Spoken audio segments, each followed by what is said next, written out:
Thank you. I'd like to call to order this extraordinary meeting of May 28th to deal with the directives. We have five directive submissions and 2 that will be resubmitted. So I'd like to have someone put the agenda on the floor. Would get my list out. Trustee Davies, would you put this on the floor? I would. Thank you. Second that by Trustee Benjamin. Very good. Yes, I do. Okay, Trustee Benjamin. Okay, all those in favor say aye. Aye. Okay, thank you. We'll move on. So, anyone with declaration of a conflict of interest? Seeing none, we're going to go on to reports from staff and officials. These items are all here for receipt. So we're going to move to 3A. 3A is the progress report from our pro-term parliamentarian and governance. It's here. We just received it yesterday, as we see, and it starts outlining 2 items here for consideration for the trustees around the multi-year strategic plan, as well as a policy committee. So I'd like someone to put this on the floor. Sue Long, would you put this on the floor? I will. Great. Trustee Cameron, would you put this, second this?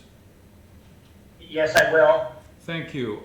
So I'll start from the top and we'll go through if anyone has questions and if you approve receipt of this document. So, before I go there, I'm going to hand it over to the director. I apologize. And you will introduce the details of this. Thank you very much, through you, Chair. If I could just make a few introductory comments with regard to the work that we're presenting today. First of all, a sincere thanks to our trustees for giving us an opportunity to work through some pieces and have this extraordinary meeting of the board so that we could review the work to date. I want to be very clear that these directives, as we're presenting these reports, please do not see them as ticking boxes to just satisfy particular components of the directives. This work is very interconnected, and it's very much, as you'll see from the presentations today, very much about the journey that we are on and must be on to eliminate anti-Black racism, to look through a lens of anti-oppression, and to address systemic discrimination across our system. There are a number of strategies and approaches that will come forward in the coming months, but not in the absence of consultation. And we must recognize the voice of our students and our parents, family members, and community to help inform the steps that we are going to take. So please see the number of reports tonight as the preliminary plans that are to be submitted to the ministry. Most, if not all of them, you'll see as a nod to engaging in consultation before we actually produce the final plans to be implemented. And all to say that they are not about just ticking boxes, but truly investing in the important, as my colleagues in communications often say, the heart work that we must do to support our students who are marginalized, vulnerable, who are underserved. And in particular, there's much to be done to address the disproportionality in terms of access to programming for our Black students in our community. So with that, I do want to speak a little bit to our first directive number 5 progress report, and sincere thanks to our interim expert, Lori Barnes, who is at this point in her role is doing an overall review of our practices, and this is a first report with a number of recommendations, and it's based on extensive research that Lori has done through personal interviews that have been conducted with all trustees, with our student trustees, with key senior staff who have specific roles in supporting the work that comes to the board, and these have been conducted since April 20th when Lori assumed her position in interim role with the board. I will say on behalf of Lori, as she's conveyed this to me, that she will say that she's found every single staff member, trustee, student trustee that came across in her interviews to be highly professional, courteous, and extremely helpful in the information that was provided to her. The recommendations, Chair, that are in front of you and the trustees hopefully will provide you some clarity on the support to the Board of Trustees in their role as a governing body to the Peel District School Board. In this interim report,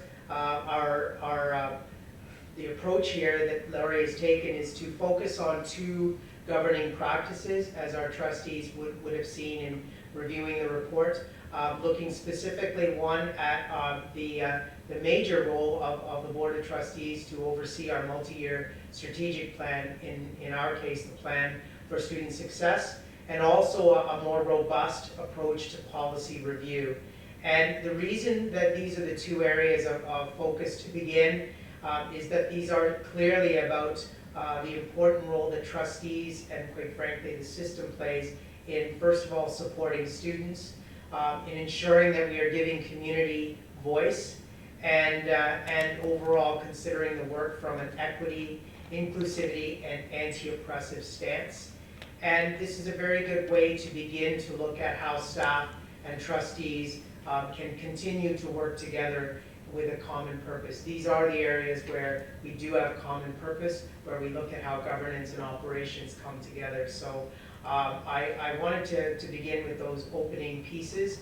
I know that rather than go through the whole document, I trust that trustees have seen the recommendations.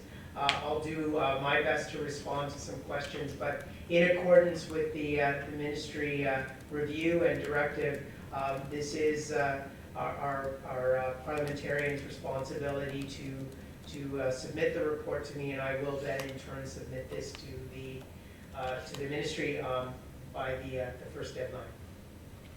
Okay, thank you very much. And as you started off, this is just two areas of many that for future reports are going to be coming. Absolutely, and you will see that the next iteration of the work, the report, but the work that Lori will be doing will certainly be concentrating on the work of trustees with regard to governance, looking at practices in terms of how board meetings are run, and I know there's a specific interest in looking at bylaws and practice, and so that will, and it'll also include the interconnection with committee work, etc. So those are all pieces that will be coming. Good, thank you.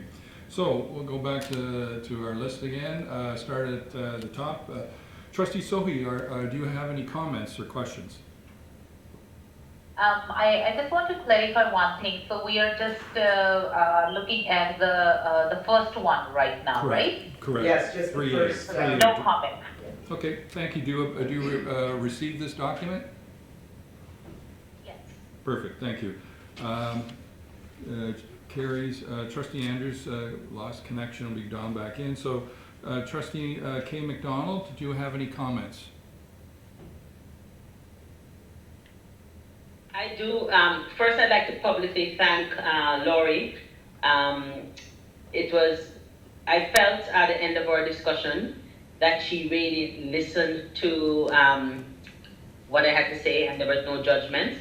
And I remember when she started off, she mentioned that she was Switzerland, and she was a very good Switzerland, but at the end, I really felt that heard and understood. I also wanted to add that I think from this report, another area of focus should be community engagement, because the report, for example, highlights several times the importance of community. And after all, I think we're a public board charged with serving the public. So I hope we can commit to, and I'm quoting from her report, like more meaningful and transparent engagement with school community, as well as to develop strategies to ensure that voices from marginalized or underserved students and school communities are included. The report clearly highlights the need for to be truly open to the voice of the community and make sure that we're not perceived as just chicken boxes, because often, people will perceive that we're just sort of checking boxes and going along, and it's important to regain the trust of the community and let them know that we want to partner with them, and we want to inspire success, confidence, and hope in all children, including our marginalized and underserved populations. So when we do the next student census, I look forward to not having the 22%, but the majority of students feel that they're reflected in our curriculum, that they can learn about social justice. And I think these things happen when we as a board, with our governance role, ensuring, for example, that we're getting reports regularly. And I look forward to not only hearing the words like regularly getting reports, but actually dates like X report comes, we get it monthly, or some reports come quarterly, but to have, reports coming so we can have an idea of what's happening throughout the system, and also work on our strategic plan. I think, with reports coming to us regularly too, we can look and we can see, for example, learn about like social justice, or that really a minuscule of suspensions will be in that othering category, that Black, Indigenous, and Muslim, and all marginalized students will have high expectations set for them. And I think things are really important. Page 4 spoke about addressing policies which must align with trustees' responsibilities under the Education Act. And I thank her for that, because I'd like to see rules, or I should say concrete measures that will circumvent implementing rules and bylaws and policies, etc. So like when we get advice, if the advice we get is contrary to the Education Act, or our role as a trustee, or it goes contrary to our bylaws, that we have ways that we can't go around it, that we have to follow our bylaws.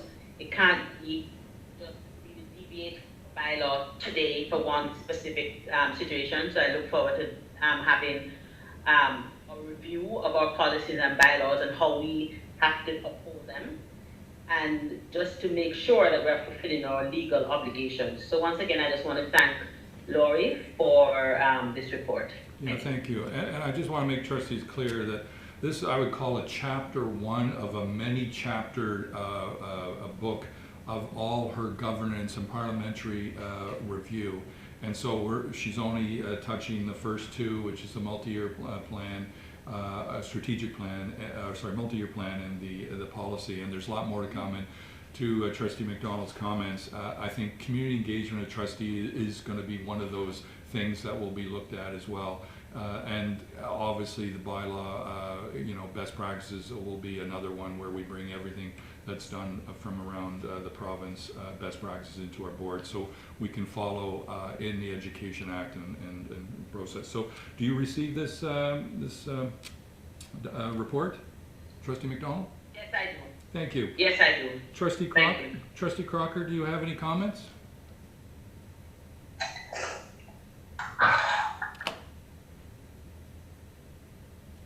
Trustee Crocker? No questions. Okay, do you receive the report? Yes, sir. Trustee Andrews, are you back with us now? Yes, I am. Sorry for being late. I had to switch laptops. I don't know, technology. Do you receive the report? Yes, I do. Thank you. Thank you. Trustee Cameron? No questions, and yes, I received the report. Thank you. Trustee Lawton? No questions, thank you, and I received the report. Trustee Benjamin?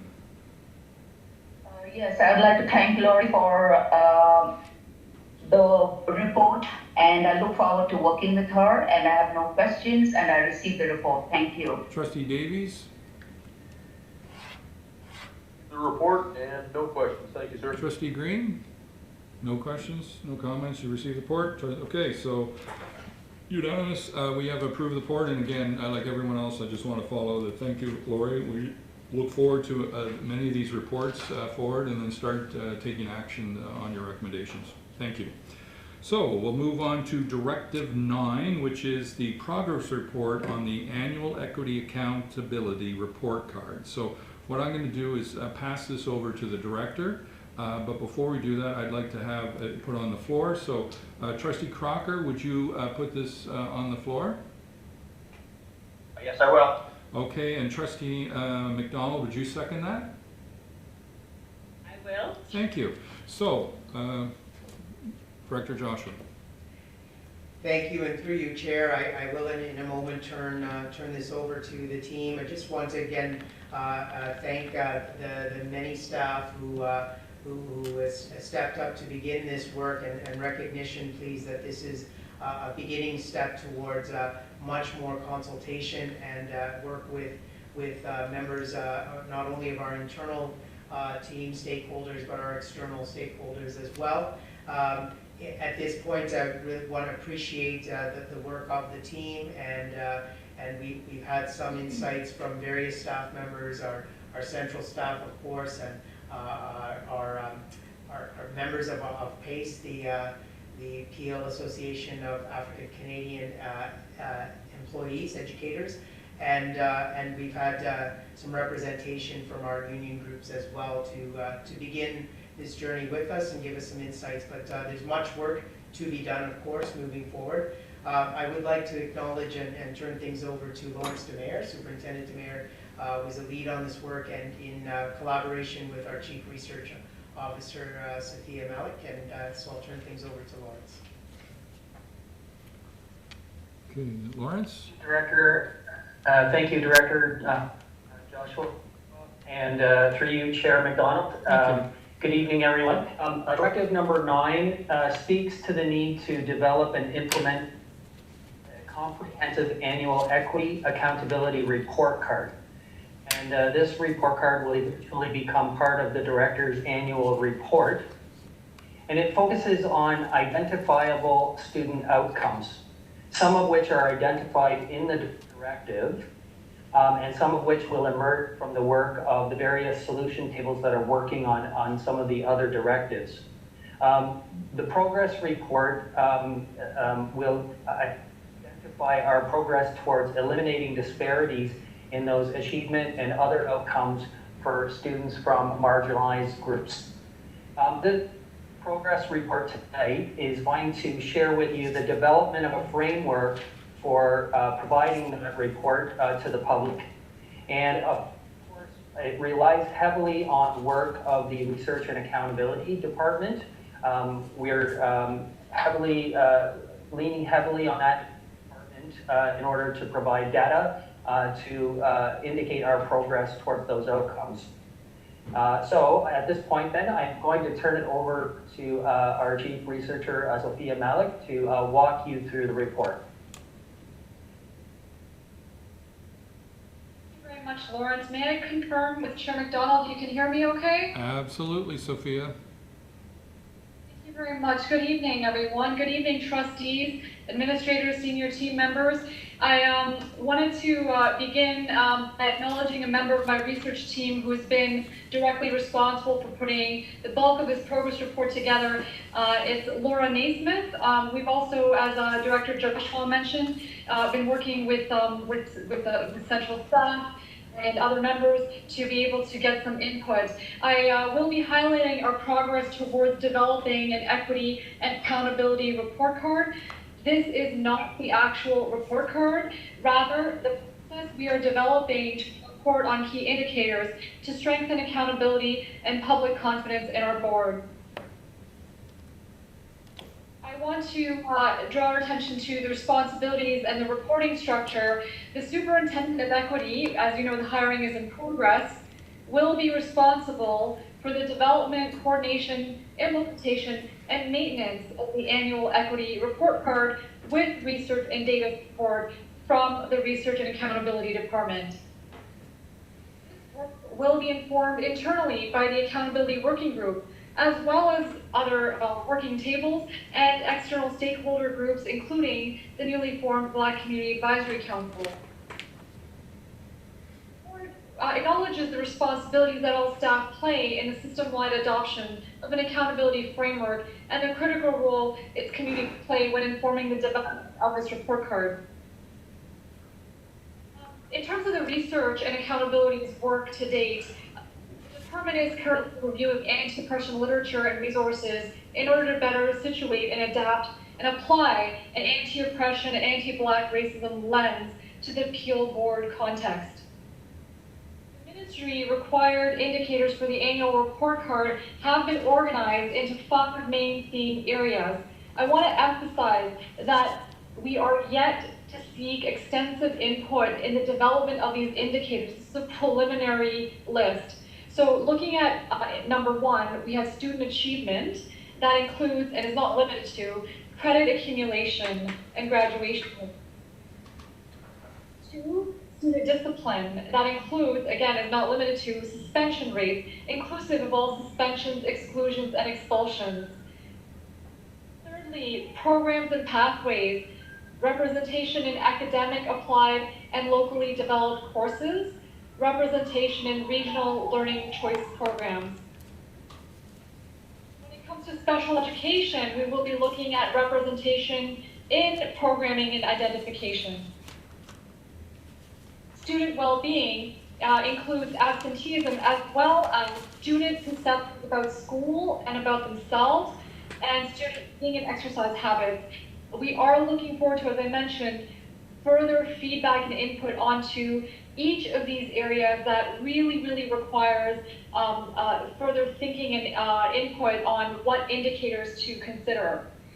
These indicators will be disaggregated by various identity factors such as school, grade, race, language, disability, gender, indigeneity, and socioeconomic status to demonstrate the board's progress towards its equity goals. Additional indicators will be considered and incorporated in the report as the board continues its work on addressing different directives. I do want to acknowledge Directive 14, the Equity Action Plan, and Directive 22, reducing racial disparity suspension rates. There is overlap and there are definitely connections between and across these directives and the main objectives of these directives. Indicators of progress towards ongoing equity initiatives will also be included. For example, the board's commitment to reducing systemic barriers. I want to emphasize, again, that this is just a start and will evolve. And throughout the process, we will be working closely with internal and external stakeholder communities to ensure that the selection of specific indicators is relevant and evidence-based. This work will be informed by evidence-based best practice guidelines as previous initiatives within the board to develop poverty indicators have done, as well as the student census results, as well as the e-dashboard, the work of school administrators in using the data.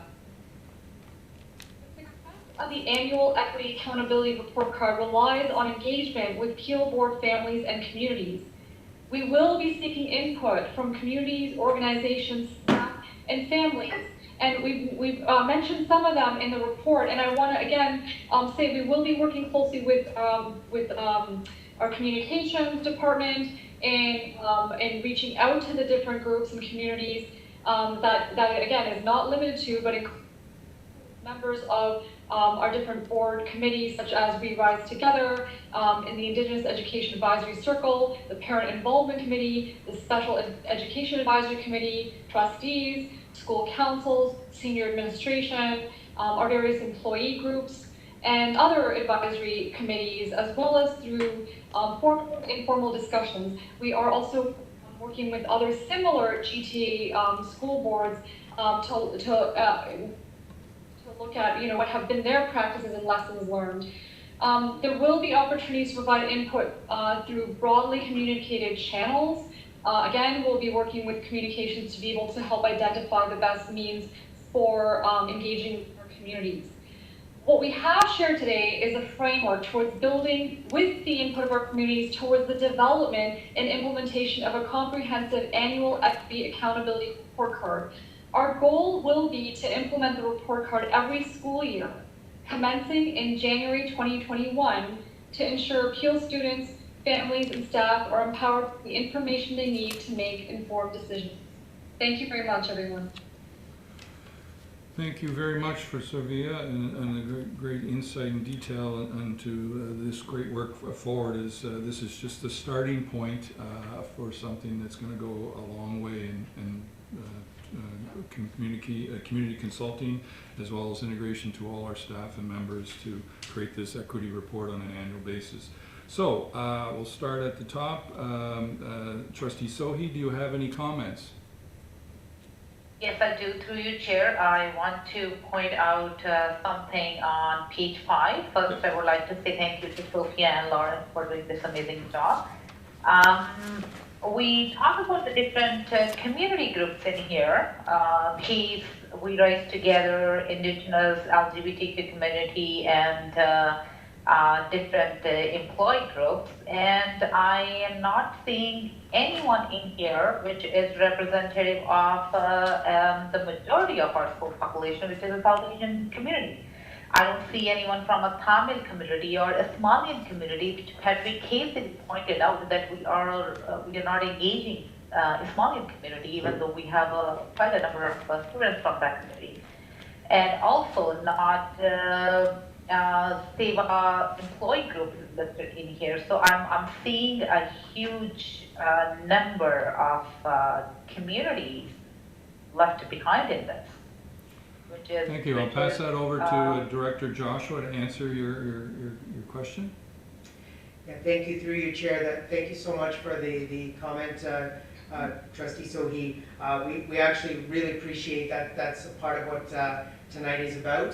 That was an oversight. There was a mention of our ERG groups, but really, in fairness, we should ensure that there are others that need to be mentioned here. So before we finalize this, I'll ask Sophia and Lawrence to make sure that we just are more explicit about including the other groups, because we do have, of course, a number of external community groups and stakeholders, but even in terms of our internal, there are a number of employee resource groups that haven't been mentioned here. So very good point, well taken. And if we're going to, of course, start to name some, we should make sure that we're all very inclusive.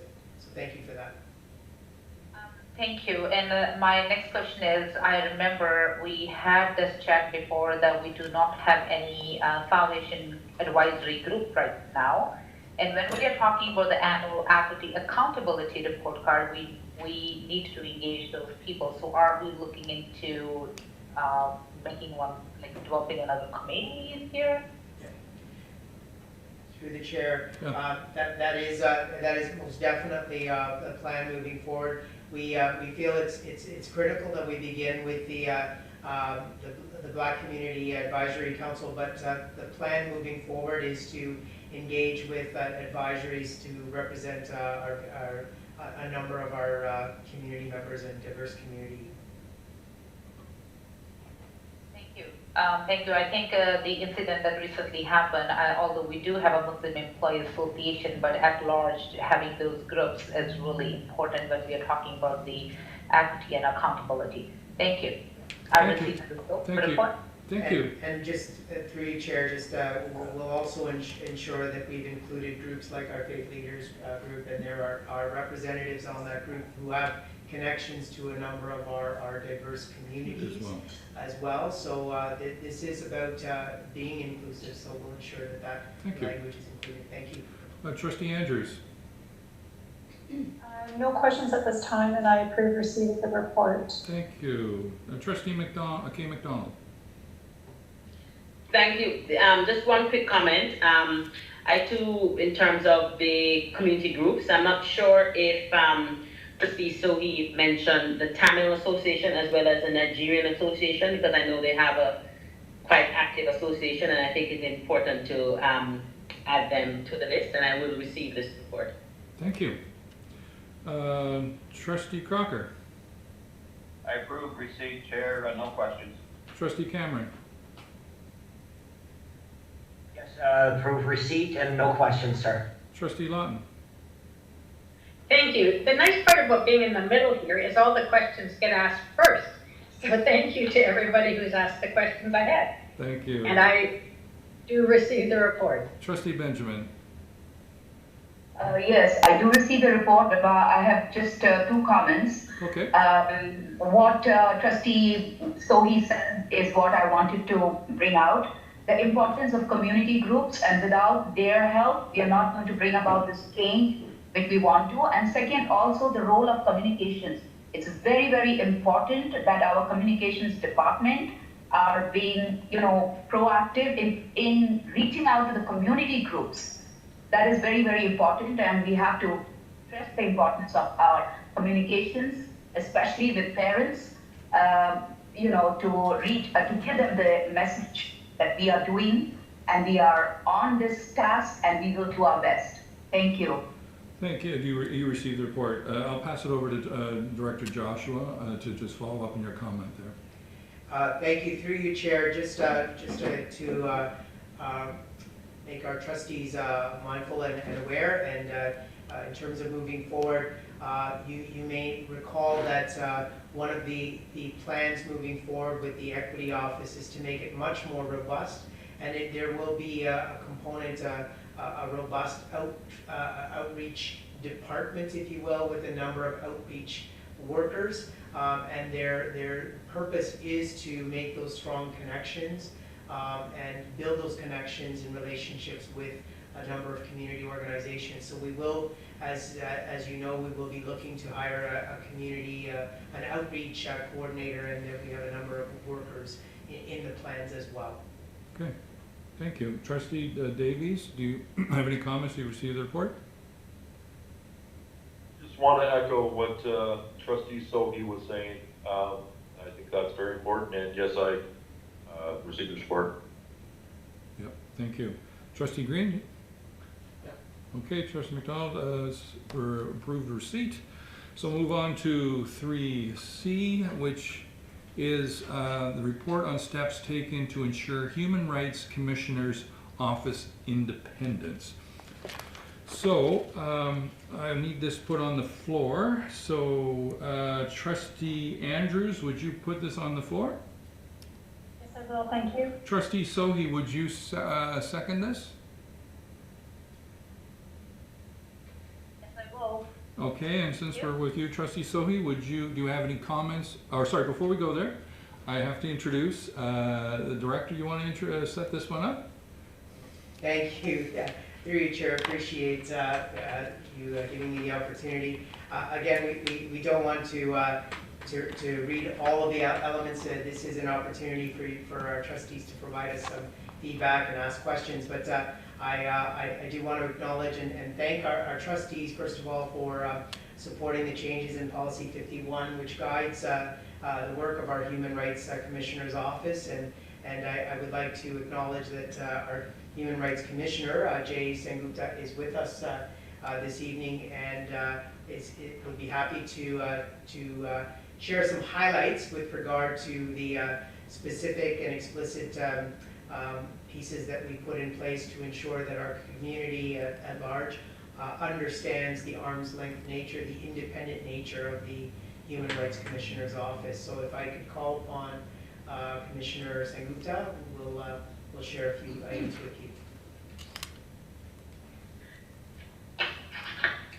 Thank you. Thank you, Director Joshua. Through you, Chair McDonald. I just want to make sure you can hear me. Yes, we can hear you perfectly. Thank you.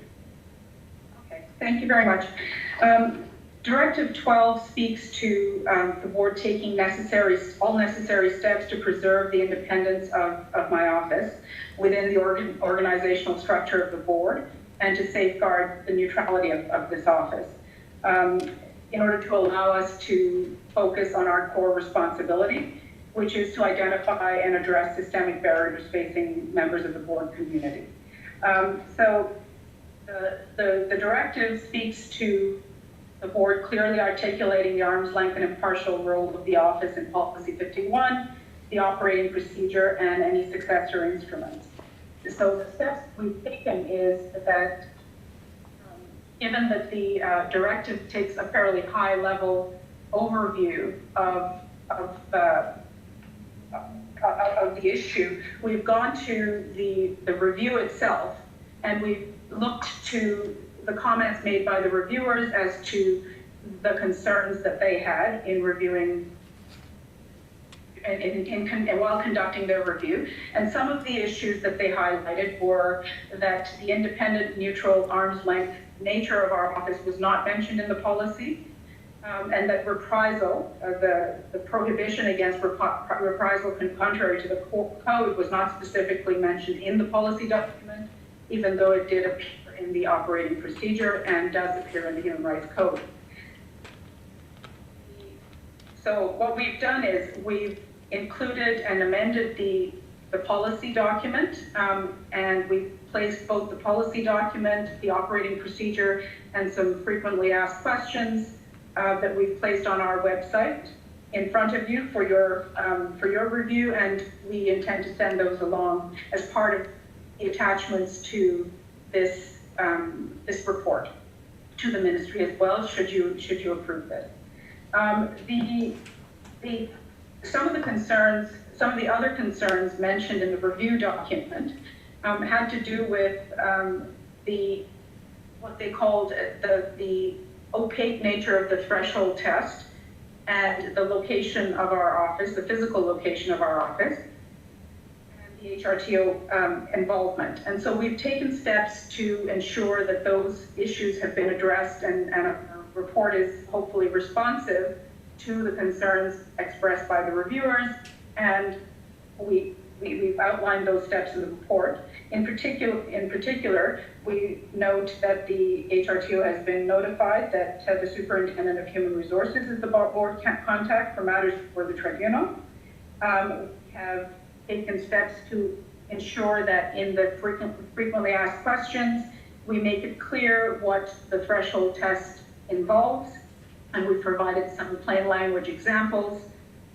And finally, in respect of the location issue, what we've indicated is that our location is quite private, in a private space within the board office, and for people who have concerns about accessing that space, we've made it clear that we are flexible and we would be pleased and open to meeting with people involved in our complaint processes in any other suitable location that is convenient for them, as well as through electronic means and after hours, weekends, etc. So I think that those were one of the main concerns that the reviewers had expressed, and we've taken steps to address. In order to ensure that we are able to meet our core mandate, the other step that I think is noteworthy and that we've highlighted in the report is that our work of identifying and commenting and proposing change to systemic barriers cannot be done in a vacuum of information. And so the way to obtain that information from our perspective is to ensure that that information is made available to us. And so we intend to put in place a process where all matters involving human rights, whether internally or externally, reports on those or information and data about that will be made available to us on an ongoing basis so that we can review, analyze, and make recommendations in respect of avoidable conflict, disputes, and systemic barriers that practices might be creating for the board community, and not only identifying them, but making recommendations for necessary changes. So the other piece with respect to the proactive aspect of our work involves formalizing our role in policy and operational procedure review, and we have proposed, and I think the director is open to our involvement, separate and apart from people within the board putting together policy, that there be a separate and distinct opportunity for our office to view policies and operating procedures through a human rights lens to make sure that they are code compliant and that they lead to equitable outcomes for marginalized communities. So the report, I think, is before you, and and I'm happy to answer questions if you have any. Thank you very much for that detailed analysis of your report. So we'll start at the top. Trustee Sohi, do you have any comments, questions? To you, Chair, yes, I just have one clarification. Jay mentioned that we always share when we have some recommendations coming out of those complaints, the complaint process, and we see like what's the what are the regularly the complaints coming forward. So I'm a trustee only from like not even 2 years. So how often do you bring a report to the board that these are the type of complaints that your office is receiving, and upon investigation, these are general recommendations that we might as a trustees need to look into? So what I can say to that is that it is our intention to provide summary of our work on an annual basis at the moment. If there is a direction to do something more, then we would be, more than open to doing so. But obviously the privacy and confidentiality of people involved in our processes would have to be observed, and we would be able to provide data that is anonymized and maintains the confidentiality of those involved. We are, as I indicated in the report, we've acquired and we're putting in place a case management system that is capable of producing reports that highlight the types of complaints we get, the types of social areas that are engaged, and the grounds with respect to which complaints are made. Some of that data will not necessarily, as you know, someone can make a complaint and name a number of respondents and a number of different kinds of grounds. And so we would, of course, indicate the types of resolutions that we've managed to assist people in arriving at. The types of recommendations that we would make would also be included on a broader sort of systems level in that report. I don't know if that answers your question. Yeah, thank you. I think as we are in governance, absolutely, and I think this is really important to know if our policies are working, and if there is consistently one thing which is coming back up again, and how as a board we can improve for future. Do we right now have anything set up that we will receive some yearly update and yearly recommendations depending upon the complaints that you're receiving? Like, do we have anything right now set up? We're looking into it. So Director Joshua wants to talk to that. Yes. Yeah, through you, Chair, as Commissioner Sambupta mentioned, the department does put together an annual report. We haven't quite gotten to that first year of completion, but we're happy to provide that type of report, being anonymized, of course. But if I'm hearing the trustee correctly, with the intent to show you some of the themes that are coming out, so that we know how this will inform our practice and what types of things that we need to address moving forward. So we'd be happy to provide that to trustees on an annual basis, and we can determine, trustees can determine where best and when to, whether it's a full board or it's a committee, we can provide that. Okay, thank you. Can I, through you, Chair, can I just add to that? My office has put together and provided the Ministry of Education at the Equity Secretariat with reports on an ongoing basis this past year as we've ramped up and opened up and created the office, as provided for under the transfer payment agreement. So some reports have flowed already to the ministry. So can I ask the timing, do you think, where we'll get this report? Is it January 1st type of thing? or So December? likely, yeah, so sorry, through you, Chair, likely it would be best that we align with when we're submitting as part of the transfer payment agreement with the ministry. There are certain times that Commissioner Sengupta's office will create those reports for the ministry. We could align with that timing to present them to you. And I'm sorry, Jay, if you could just remind me around the time that you would submit a report like this to the ministry, we could align with that timing. So the last report was submitted about the end of last year. So I think at the end of this year, we would be, at the end of the school year, I think we may be, or perhaps at the end of the first term.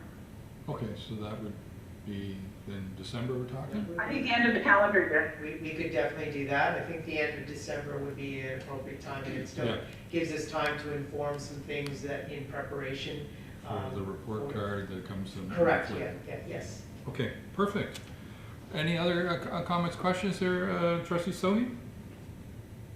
Sorry, continuing to the same, I'll leave it to my trustee colleagues to look into it. I think this is a good time if we can get it now, and because we are moving forward and working on these directives and looking into the equity part of it, and that will put all the data that we will receive from this report, that which department needs to do what. So I'll leave it to my trustee colleagues, and I think, in my opinion, this will be a wonderful idea to have some sort of, a vision looking at those reports, like where we are leading in the future. And I'll receive the reports, sir. Thank you, Trustee Sohi. Trustee Andrews? Yes, I approve receipt of the report. Thank you. Trustee K. McDonald? Yeah, I just have 3 comments. I wasn't able to read in detail that report because I couldn't make it through the entire document just because of the size of it and a lot of time and research that I put into this. But based on the report that was just presented, Mrs. Sengupta mentioned about engaging staff, about the location of the office in a private space in the board office. So I'm just wondering, is this the practice through the chair of the boards in the city having their human rights office in their head office? Or do you have, because I'm aware of some institutions where they have a satellite office, as well as not right there at the head office, just because just the location alone might be a deterrent for some staff members. So just wondering, what's the general practice? Okay, I'll pass it over to Director Joshua first. Actually, yeah, through you, Chair, we do find it's a combination of some boards do have satellite locations, some boards have it within their board office. The really important point about maintaining that level of safety is that the office here, although it may be physically located here, the connection to members of our community can happen in whatever convenient location for them. So it would be more about this team being accessible outside of the board space here and traveling to spaces where it's certainly for privacy reasons, but also convenience, because we know that a number of our families don't have the ability to travel and come into a space. As much as we're centrally located, it can be a barrier for people. So the facility to have this team be able to move to other locations is what we felt would be a much more appropriate way of ensuring the privacy and convenience for our patrons. And in our COVID timing, it's now all electronic, I assume. So for now, things are electronic, of course, but moving forward, we see that as much more. It's more of a traveling satellite type of approach rather than a fixed space where people have to go and get the service. Okay, another question, comment there, Trustee McDonald? Yeah, and thank you for that, because I know it doesn't seem like it now, but COVID will have to pass. Yes. And Please. because of communities that, as you say, can't travel. but I'm also wondering in terms of people, that in terms of restoring the confidence and trust in the office, to make sure that people, for example, one, feel that they're safe and that they have no fear, oh my gosh, somebody's going to see me going to the office, I'm going to assume something. So I think that's very important, especially as we need to take steps for regaining confidence in this office. And I also, with regards to the updates, I think it was mentioned yearly updates, but I think if we could give consideration to probably quarterly updates. And of course, in these updates, I need no confidential information, I need no operational issues or anything like that, but just information that will enable trustees to do our job effectively. And if, for example, just looking at numbers, if you find that there are huge spikes in numbers or from a certain community or a certain area, I think it's something as trustees that we should be aware of.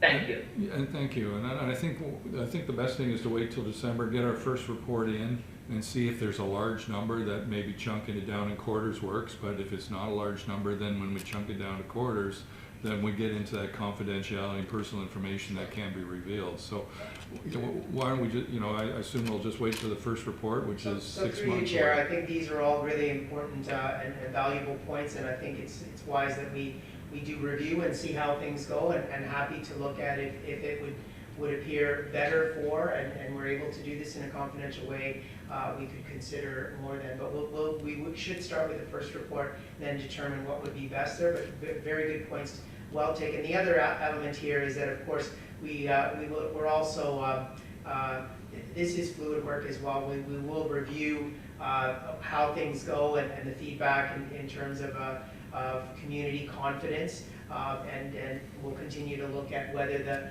concept of being available in a satellite way and flowing to people where they need us versus being in a fixed spot. We'll look at that because at the end of the day, it's about service to the system, and so that's something And that'd be a good thing to put in the report, is how much we're out versus how much come in too. Okay, do you receive the report, Trustee McDonald? I do. Thank you. Trustee Crocker? Trustee Crocker?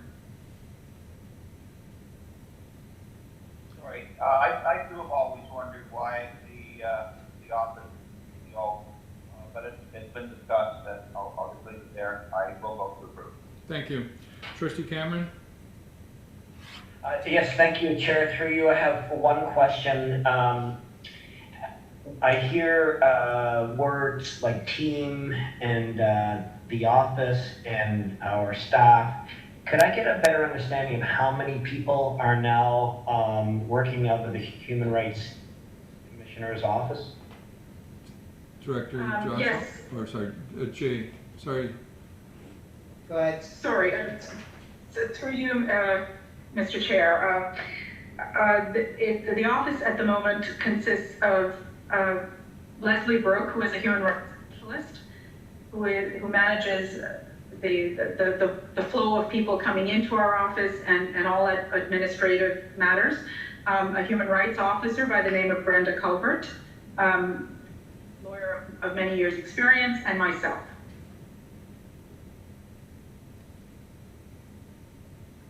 Okay, thank you. Do you Yes, receive I received the report, Chair. Thank you. Trustee Lott? I will receive the report. Thank you for the report, Commissioner Singh. Okay. Trustee Benjamin? Through you, Chair, I will receive the report, but I have just one or two comments. Like my earlier trustee colleagues mentioned, I had some questions about the location, and you did mention that you have various ways of meeting with the complainants. But suppose we move this location to, say, something like the We Welcome the World Center. It makes better optics, as it was mentioned earlier, having it in the same building. We can think about it, so that's just a suggestion. And the second thing is, even when you present us the report, if we have a kind of a data or a general idea of which areas we have the most complaints, it will help us to focus on those areas and, help us to deal with these situations in a better way as trustees. That's it. Thank you. Thank you, Trustee Benjamin. And you received the report. So Trustee Davies? Report, no questions. Thank you, sir. Trustee Green? Sure. Yep. Just, Mr. Chair. Yep. Don't mind. Jay, again, because I had a number of questions that you did answer for me. And I want to thank you for the report, because I can tell you with the report and direction, I feel much comfortable. And the question you answered for me the other day, I really appreciate that. So thank you for the report. Mr. Chair, I move to receive. Okay, thank you. Well, and I'll move as well, so it passes receipt of that directive. Number 12, so we're now going to move on to Directive 16.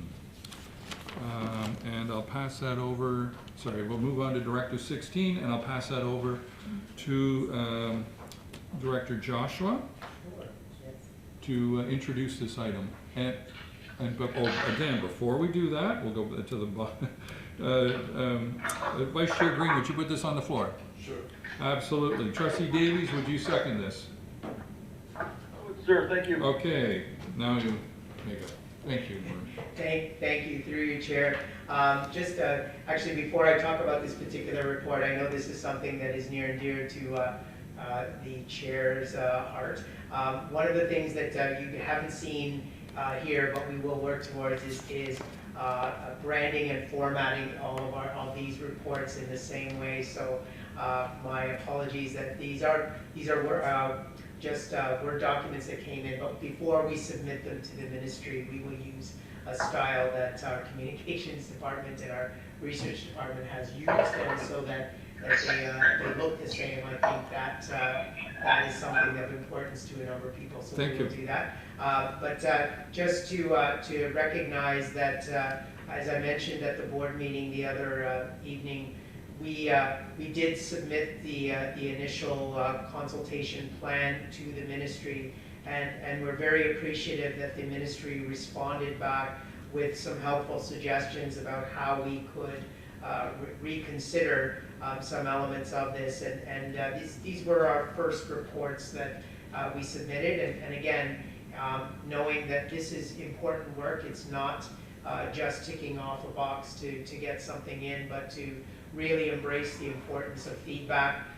We thank the ministry for providing some feedback to point us in the right direction about stepping up the level of, explicitly mentioning the level of consultation that needs to happen.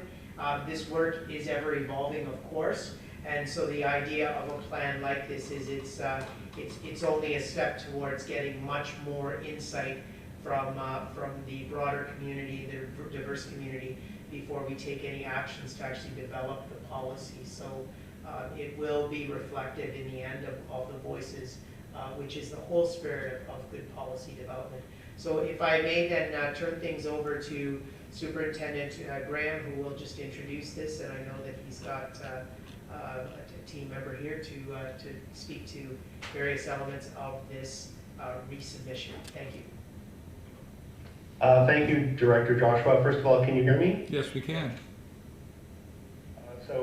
Thank you very much. Good evening. It's my pleasure to welcome Krista Hill, who is our coordinating principal of Indigenous Education and Equity. And Krista is going to walk us through the anti-racism policy projected consultation timeline and steps. So over to you, Krista. Thank you. Can everyone hear me? Yes, we can. Krista, thank you. So good evening, everyone, and through you, Chair. I just kind of want to do a really broad overview since this has been submitted once, just really to highlight how we have addressed the commentary we received back. And so what we put together at the front of the policy was a visioning to really exemplify how we were going to arrive at the policy and make that explicit. So this, the working group that is working on this sat down to determine what the goals of such a policy might be in order to frame a consultation around something that would be explicit. And we hope that the feedback will inform what the policy should include, and then from that, how it will be operationalized. So aspirationally, the goal of the policy is to foster inclusion and belonging through all levels of the organization. It is to fill the Director 16, but as some of you might be aware, we have been working on an anti-racism policy and a consultation plan for much of this school year, so it was something that was in the works regardless. And really the goal is to be able to address and disrupt systemic racism and to have appropriate system-wide responses when interpersonal and or systemic racism is reported. So the goals of the policy would be achieved by being able to address, identify, and mitigate those disproportionate outcomes that exist for racialized communities, address matters of power, control, and dominance, specifically address and focus on anti-Black racism, Islamophobia, anti-Semitism, and anti-Indigeneity, and creating an accountability framework that goes along with that so that the policy is living and breathing in all of our actions every day. So one of the pieces of feedback that we got from the ministry that sort of framed how we were thinking about consultation was the fact that we had to meet a September 30th consultation deadline. And we know that as an organization that is as large as ours and that is as diverse as ours, having a timeline like that does not give us the opportunity to engage in as fulsome and deep a consultation as we would like. So we've sort of changed a little bit of the order. All of these consultation steps are going to be occurring concurrently. So we have already established the working group. The second step we've added into this is a literature review. And the literature review is going to help us to glean the previous internal and local research that has been conducted so that we can get valuable feedback from folks who have been surveyed and interviewed prior so that we use their feedback for the policy. At the same time, we'd like to engage in an engagement process for internal stakeholders. And this would be to collect feedback from staff inside the organization. We wanted to make sure that we got the broadest level of participation possible. So we would highlight the opportunity to participate in a survey mechanism on our board website, through other communication mechanisms like an email from the director's office, and through families of schools meetings so that all staff could be aware. The chart below just represents the ideal balance of internal stakeholders from whom we'd want to seek feedback. So you'll see listed there, we have all of our employee resource groups listed there. We also have our standing committees we rise together, the Indigenous Advisory, the Special Education Advisory. We also want to make sure that we have representation from the variety of our union groups and our other organizations who represent groups of employees. We'd also want an opportunity to reach out to the senior team, and then in general to staff who are from our self-identified racialized groups and those who are especially highlighted in the review report that we received. We'd also want a general opportunity, and we want to hear from staff at large who maybe through their own self-identifications don't fit into any of those other groups. We want to make sure that they know their input is valued as well. We have an active faith leaders group, so we want to hear from those folks, parent involvement, and then also students who identify as racialized and who are highlighted in the review, and their caregivers as well.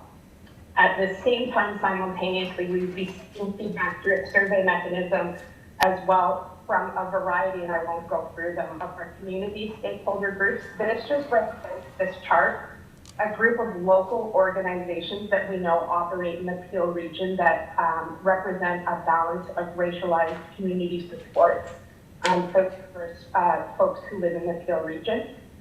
Below that as well, we've added in an explicit process for the engagement of our students. And what we would want to do is to design a survey and an opportunity to collect feedback from our students that we could push out on our Google platform, as all students have a Google account. And we would be looking to do that for students in grades 9 through 12. We also were required to make sure that we were reaching out and doing this in consult with HRC, so that is currently in process. We then thought, because we are stuck with the timeline of September 30th, and we are stuck currently under the limitations of a COVID-19 situation in which we can't gather, that it would be really important, there you can see on number 8, once we finish this with less than ideal consultation process, we would want to have an opportunity later on for these folks again to provide us with some feedback on a draft of the policy. Hoping that the situation has changed, one of the realities that we're working with is an understanding that our marginalized communities aren't necessarily super forthcoming in giving their feedback, and that we have to do more and work more intentionally to collect feedback from people who have been oppressed by a system. And so we would think that if we have another opportunity, and hopefully some of these restrictions are lifted in the fall, we could do more to seek out feedback from those particular groups. And if we did that and had a draft policy and sought feedback, we would be able to make the December 31st deadline of having a policy drafted and provided to the board. That would be it. Thank Are there any questions? Thank you, Chris. I appreciate the level of detail there, and I just want trustees to be aware. We got the letter back on May 15th about their comments, and then the working group on this reached out and had conversations with the ministry to understand much more detail, and that the changes you talked about are come from that. So. Now the report's on the floor. Trustee Sohi, do you have any comments or questions? Do you receive the report? Through you, Chair. Yes, I have a comment. We understand that the ministry was not happy with the previous submission and wants a more broader community engagement and looking at these groups. We are looking at literally 100,000 people involvement moving forward.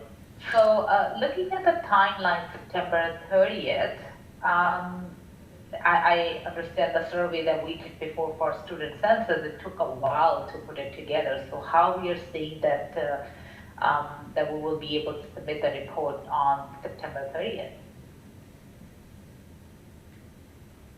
Let's start with you, Director Joshua. Yeah, through you, Chair. Of course, we appreciate that question, and that is something that we know we must aim for, and it's through the support of our research office, but also we've looked to some external support and additional support because this is a time we want to do this well and do it right. But it is the reality that we do need to get this done by a certain time period. But as Principal Hill mentioned, we won't just stop at that particular date. We want to include opportunities beyond that to continue to get some consultation. And as also mentioned, we're relying on information that we've already received. One of the important pieces of feedback that we have received from community is that we've come to them other times and they've provided feedback. So we want to honor that voice from other times. But our intent is to provide or to bring in the additional support and expertise to create the right type of survey to get it out and glean as much feedback as we possibly can. I don't know if Superintendent Graham or Principal Hill or others would like to chime in with any additional comments. No, Director Joshua, I think you covered it there.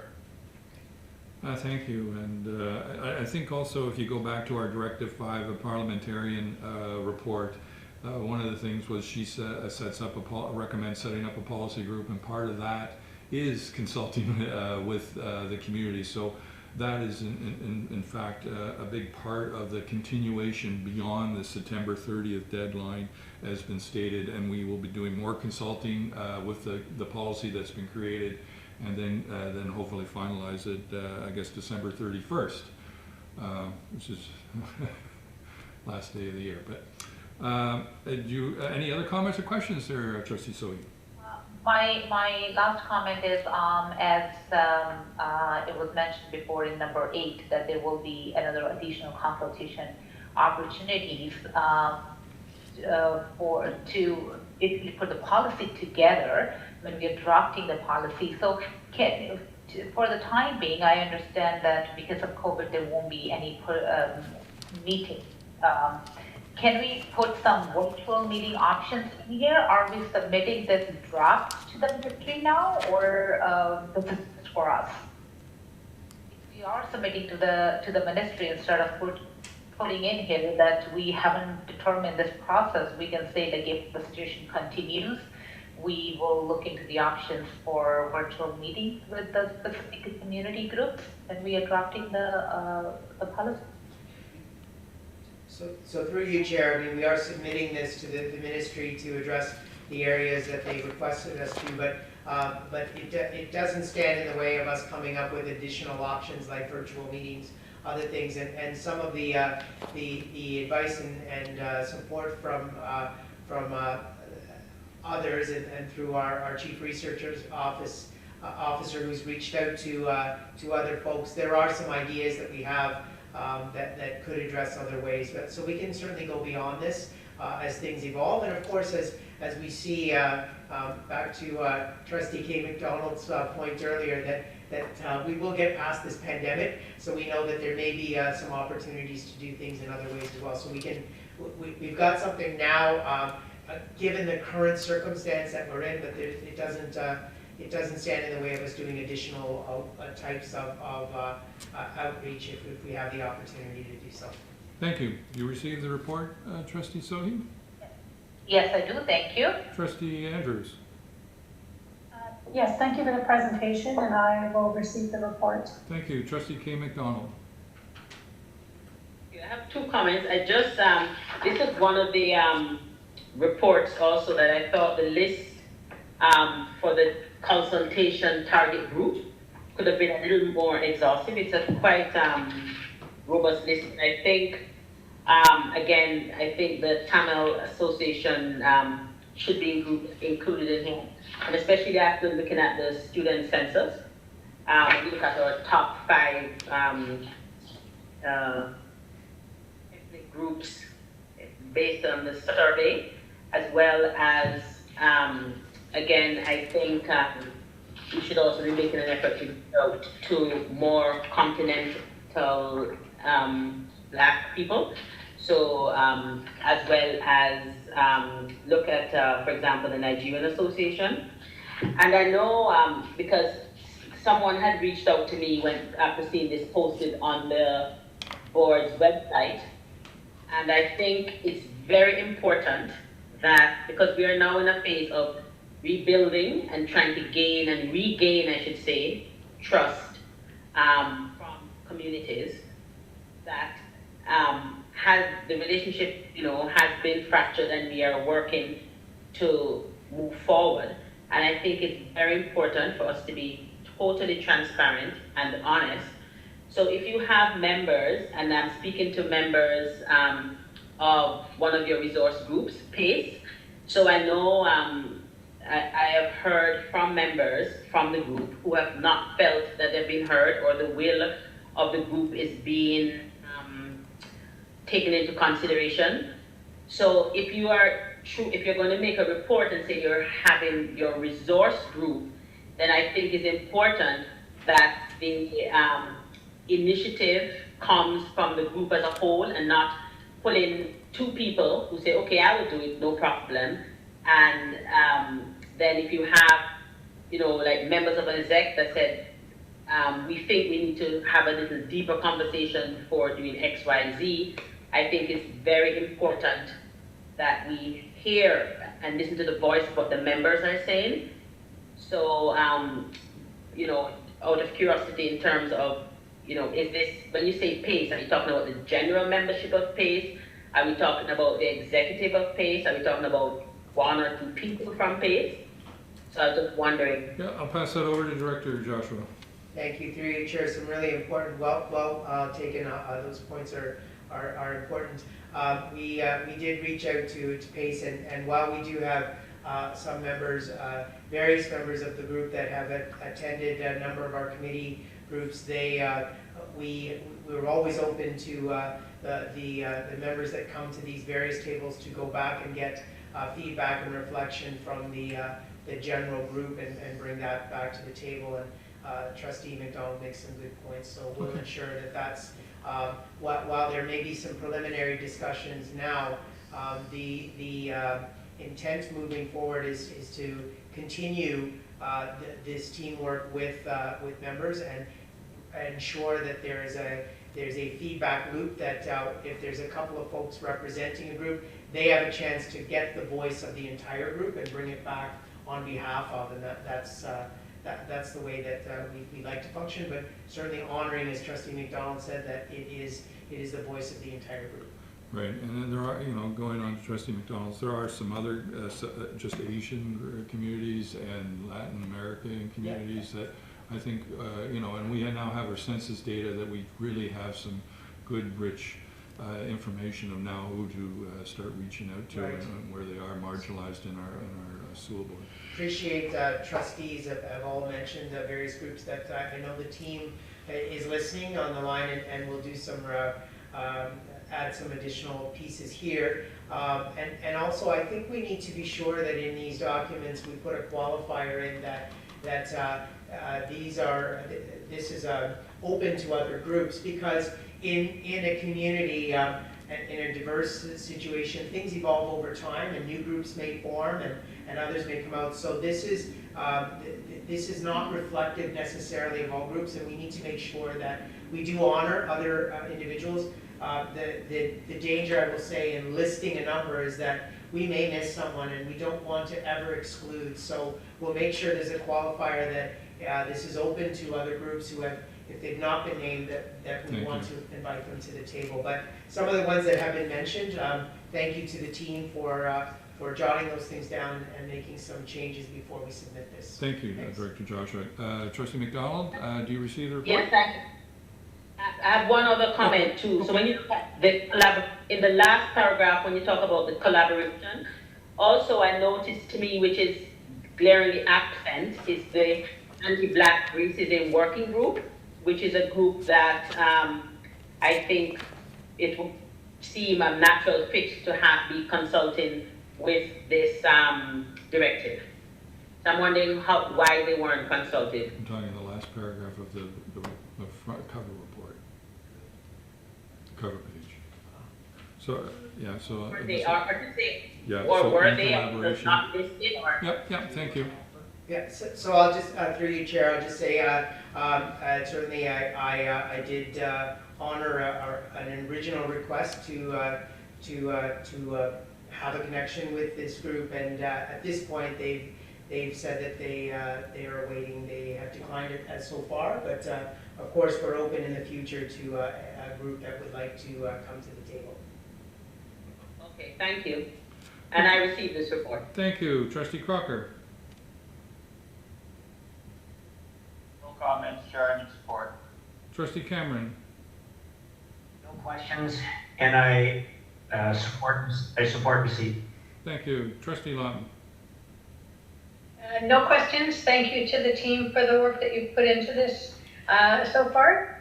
Look forward to the report going forward, and I do receive it. Thank you. Trustee Benjamin. Yeah, thank you to the team for putting this together, and I received the report. No comments. Thank you. Okay, Trustee Davies. Proceed. Thank you, Mr. Chair. Trustee Green. He's good. Trustee McDonald, and we have approved that receipt of Directive 16, 3D. So now we'll go on to 3E. So 3E is our pilot plan on secondary school de-streaming, which you're going to introduce Director Joshua. Did you want to put it on the floor? Oh, okay. So I just want, sorry, so where am I? Trustee Benjamin, would you like to put this on the floor? Yes, certainly, thank you. Trustee Lawton, would you like to second this? I would. Thank you. Okay, there you go. Someone's following the rules. Thank you again, and through you, Chair. Another good opportunity for us to have had some feedback from the ministry, and we did, as you see in the cover page, receive a response from the ministry after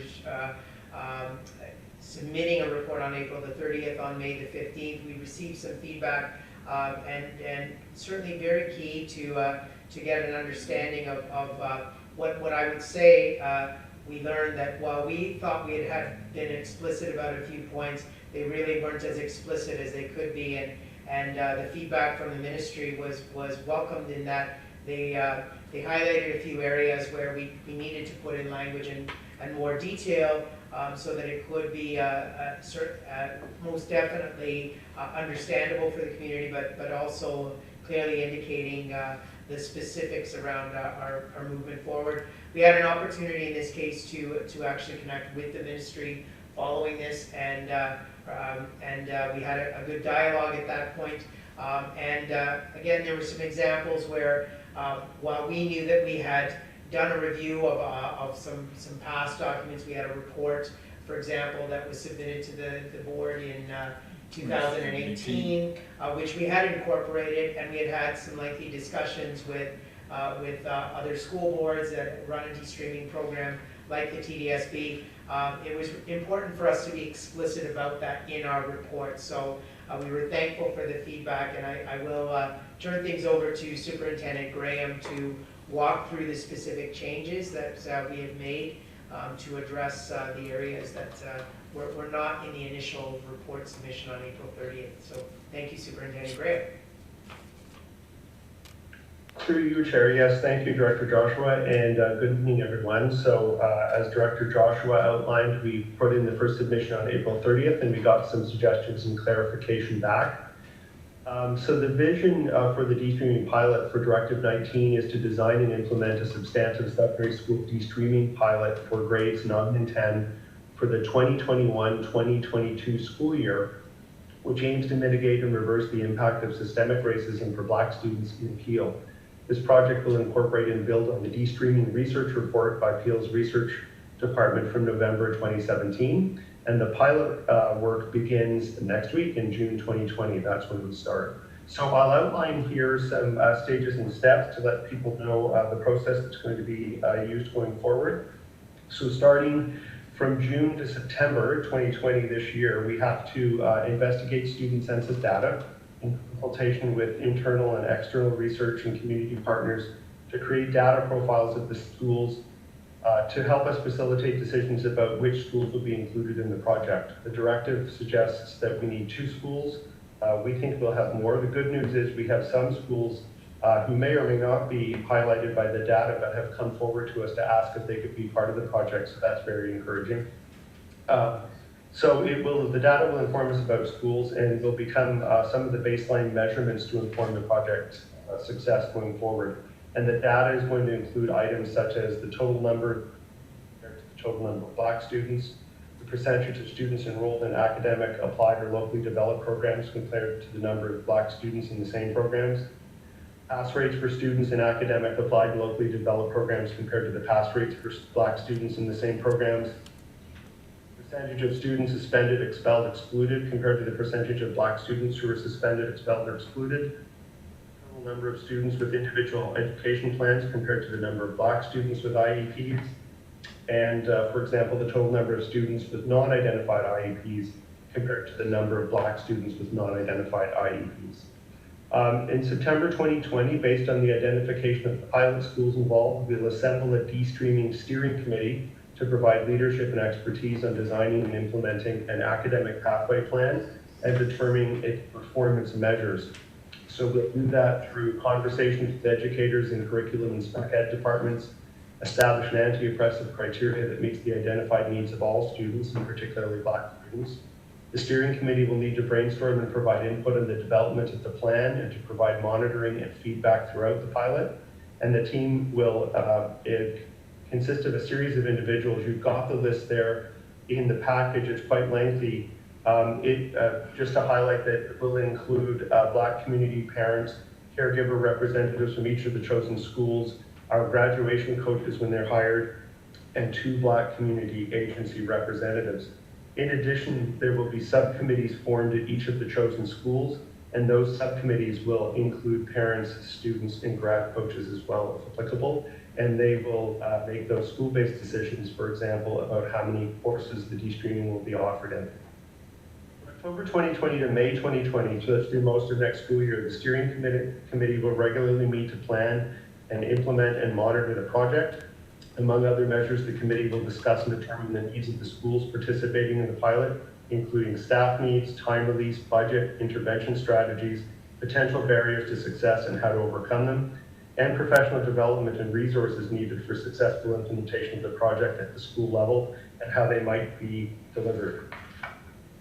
Data points that will be collected and measured, aside from those included in the selection criteria, will be used to determine the success of the project and potentially inform expansion to other school sites.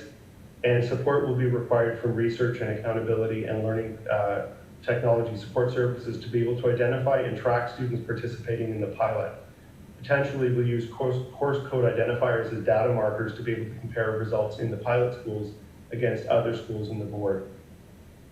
From September 2021 to March 2022, the steering committee will meet regularly to review and monitor implementation of the pilot project and to implement positive intervention strategies where required. In addition, training for educational support staff will be ongoing, and the group will consult on the design and content of the interim report and final reports. And then you have a list there of interim and interim reports of both instructional programs committees and to the board right through to December 2022. At the same time that school subcommittees will be meeting and doing the same thing at the school level. So in summary, the work for the pilot project will commence in June 2020, including consultation with stakeholders and as well with the Toronto District School Board. TDSB has been identified as the one other board in the province that has done extensive pilot work in a de-stream project, and we will be working closely with them to see what their results are to build on their plan. Schools will be selected so that work with the schools will be able to commence in September. The steering committee will be tasked with implementing and pilot schools. Schools will engage in de-streaming throughout the 2021-2022 school year, and results from the first semester classes will be collected and analyzed in February of 2022 and ready for presentation to IPC in March. An interim report with interim results will then be shared at the board meeting in April.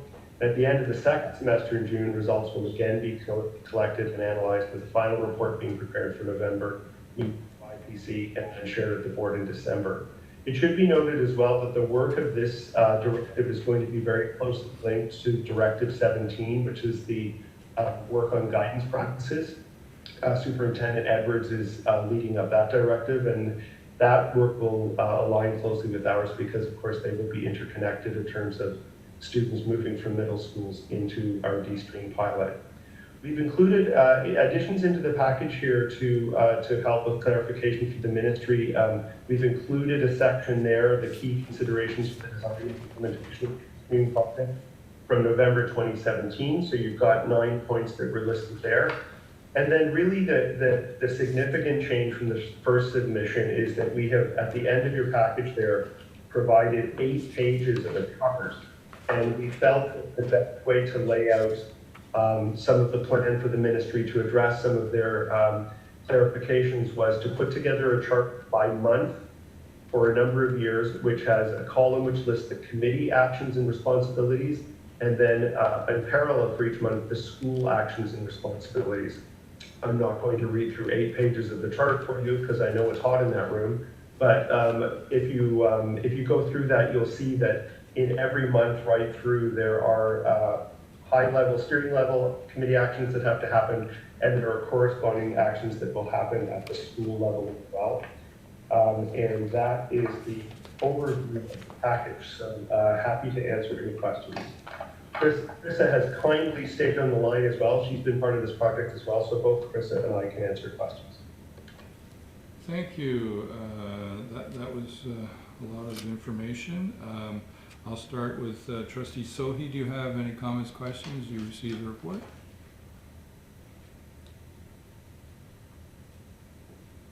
Thank you for the extensive work on this report, and through you, Chair, I'm not sure if I missed it. Like, did we already select the schools, or no? We are still going through the criteria for the selection of schools.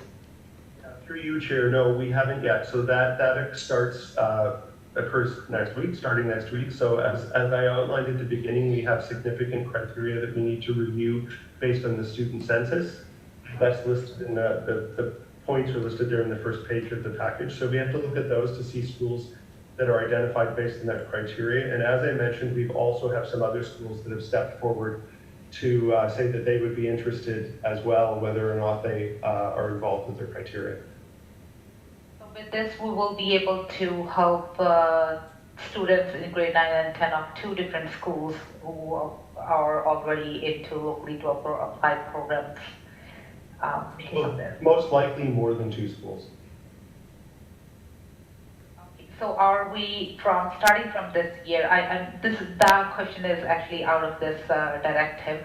Are we doing or taking any measures so that we can communicate to all the high schools or Peelschools school board to be aware of this and then have a proper consultation with the parents when the students are choosing their subjects or courses? I'm going to pass that over to Director Joshua. Yeah, thank you. Through you, Chair. A great question is, you'll see this work is all very interconnected, as you will see. So some of the elements of Directive 17 with the review of guidance education, but also Directive 20, which you'll be hearing about, very much about the level of communication and building those connections for students and parents to navigate the system, but to be very clear about their role in decision making around course selection and pathway selection. So that information is coming in the next report.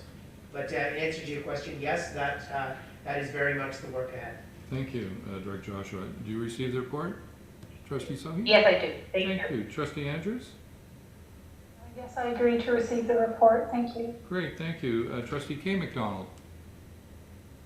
Yes, thank you. Through the chair, I actually have a couple of questions for this one. Okay. In the report, you said let me find, I have to print out my stuff that it's not the same number that appears on the screen. Yep. So if going as 3E as page 1, so I guess I'm on page 3, yep, under goal and purpose. We talks about the goal of inclusion and belonging to all levels of the organization. I was unclear and how it was sort of unstated how a pilot this streaming in at least 2 schools will achieve inclusion through the organization. So, like when I look at the report, I wanted if the goal is to inclusion, how is that going to be achieved? So some of the things that popped into my mind was like, 1, how will the de-streaming pilot project address the racist and anti-black notion that black children are intellectually inferior to their peers, or that they don't belong in certain programs, so they don't belong in some of our regional programs, and especially given the recent incidents, that's things I think we have to have sort of reflective on. And how will this address school curricula that erases, mutes, or distorts ideas of black people? How will it address stereotype, threat? How will it impact teacher and peer bias? How will it promote high expectation of black children without communicating the idea that black children have to make themselves less black? So if you go into academics, you're somehow less black in order to fit into these spaces or these classrooms. How will they avoid promoting their idea that in order for black children to succeed, they have to change standards or make things less rigorous that we can achieve in these type of programs? So that's my first set of questions. Director Joshua. Thank you. You gave me promotion. I think it's the motion. Thank you through you, Chair. Extremely valid points from Trustee K. McDonald. I will say that while this particular de-streaming project is looking at that element of access to academic programming, much of the trustees' comments are going to be the vision and the plan for our overall approach to the Equity Action Plan, the work of our much more robust equity department. There are a number of elements that overlap into other directives, which will speak to access to regional programs, the mindset as a trustee is described around how black children should be considered and should be valued, and how a number of these things will be addressed through a variety of our initiatives, looking at our approach to student discipline and restorative practice. Our whole approach to really understanding and eliminating the anti-Black racism that is in our board, that does become a part of how students are perceived in their journey through education. So extremely valid points that will ensure are incorporated to all of our plans in a variety of our projects and our initiatives. So you'll see that coming through in other ways. In terms of that first point around inclusion and belonging through all levels of the organization, that is the long-range goal and purpose of learning from a de-streaming pilot, but I'll perhaps ask Superintendent Graham if he has any points there, because we're not looking at this as one event that happens in 2021-22. It's the groundwork for the way that we need to be approaching access to programming for our students, in particular our underserved students in all of our secondary schools across the system. But I don't know if Superintendent Graham has anything to add to that. I sense that Principal Hill may want to add something first. Through you, Chair, thank you. I just wanted to add that there is a pretty extensive list there under number 3 of October 2020 to May 2021 of an extensive 7-month-long professional learning plan, and we've listed some specific training topics that we know will address Trustee McDonald's concerns. First and foremost, we'd be looking to have staff do some learning in culturally responsive and relevant pedagogy. The use of student voice and choice, differentiation, and not seeing differentiation in terms of differentiating cognitive complexity, but differentiating process and product. The use of assessment and evaluation techniques that we know make it easier to understand assessment and evaluation criteria, and then differentiating between task requirements and success criteria. We also want to talk about triangulation and the use of student-led conferencing, which we think sort of emphasizes and honors different styles of learning, including those of our students who do better orally.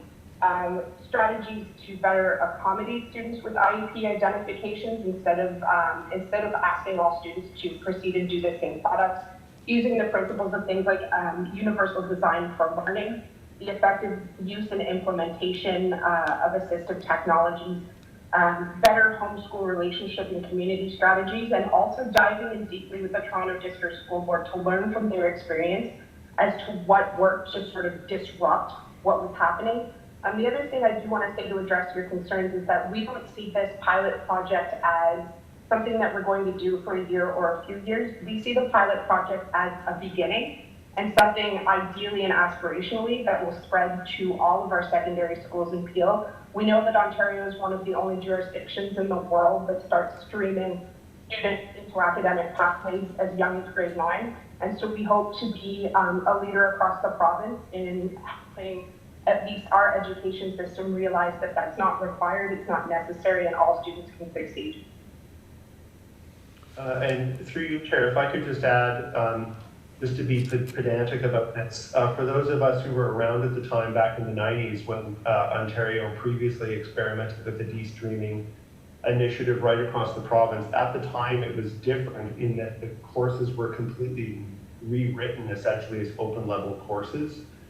This is not what we're looking at here. When we look at Toronto's work, they did not really effectively de-stream, and in fact, they didn't call their pilot a de-streaming pilot. They called it an academic pathways pilot, because really the intention was to have students move into the academic stream in grade 9, everyone together, and not have students actually choose a pathway until they got to grade 11. We suspect that we'll be looking at the same sort of pilot here, and in fact, we may end up renaming it as the academic pathways pilot, because strictly speaking, it's not streaming. So that may address the notion of expectations of students moving into grade 9.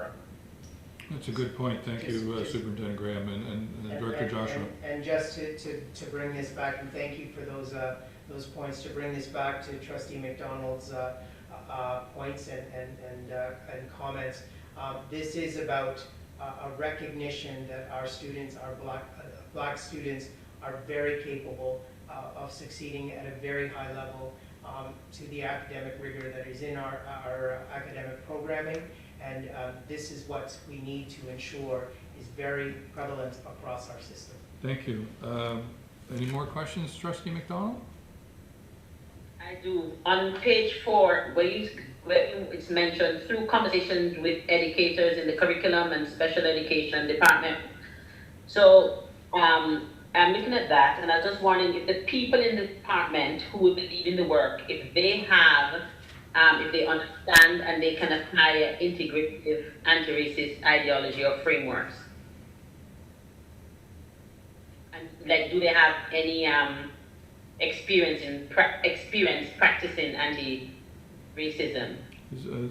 Give that to Principal Hill or, sorry, Director Joshua? So through you, Chair, absolutely anyone who's going to be invested in this work, we are in our plan moving forward, and again, this will come through our professional learning plan that we'll present at the next board meeting. It is absolutely about ensuring that our practitioners across the system in all departments have that level of training, expertise, and understanding. And if it's not there, we will also take advantage of external expertise to come in and educate and bring people to a place where that approach that Trustee McDonald is describing is very much embedded in the work that people are doing, looking through that anti-racism lens, anti-oppression lens, through all of the decisions that are made. I don't know if Principal Hill or Superintendent Graham have anything to add. Through you, Chair. No, I think that covers it, Director Joshua. So thank you for that. And just below that, you have a list of a team, like bunch of people who's going to be participating in the team, and it seems like many people, but I don't see any Black staff representatives, and I don't see any students on this team. So just wondering if there's any thought given to that, because we all are aware that anti-Black racism manifests itself in a different form. So I'm just wondering if we're going to have any Black staff, as well as I think it would be prudent to probably see if we can get some student representation. So, through your Chair, yeah, the student representation is actually going to be in the school subcommittees of the chosen schools. We thought it was better to have the students there at the, and same with staff, of course, in those schools, because we thought once the schools are chosen, really the steering committee is going to do the sort of high-level planning, but the real operational work in terms of how each school manages its own pilot will work at the school level. So through you, Chair, I think it's important that, and we'll take this back, that we're explicit about the value and importance of having people involved in those committees who have lived experience and can bring that to the table. okay. Through you, Chair, I think that's a good addition we can put in. Thank you. Yeah. Thank you for that. So that take care of that. Oh, and I also noticed too that I was just wondering why they didn't have, because we have a We Rise Together advisory group, and in terms of any reps there at the steering table, and considering it's part of you know, it's sort of in tandem with the We Rise Together action plan. So I was just wondering in terms of right. So I see an instructional coordinator, We Rise Together's on this team? Chair, that is correct. Yeah, okay. Any other questions, Trustee McDonald? I do. Also, you mentioned throughout the document, you mentioned traditional supports, the document I should say, mentions traditional supports. Now, a lot of times to me, when we're looking at Black children, we often look at a deficit. So when you list like just supports, it seems like it's tantamount to including all the pull-up strategies that sort of solidifies the deficit thinking about Black children, and I think it's not inherent beyond following the directives to have a de-streaming that suggests that the board understands that is the board that needs to change to support Black students and not students to change. because it's important. So yes, we have supports, but how do we make Black students feel that they belong, or how do we highlight that, you know, a legacy of excellence in Black students, as opposed to just that, you know, Black students always need support, and look at the role that we have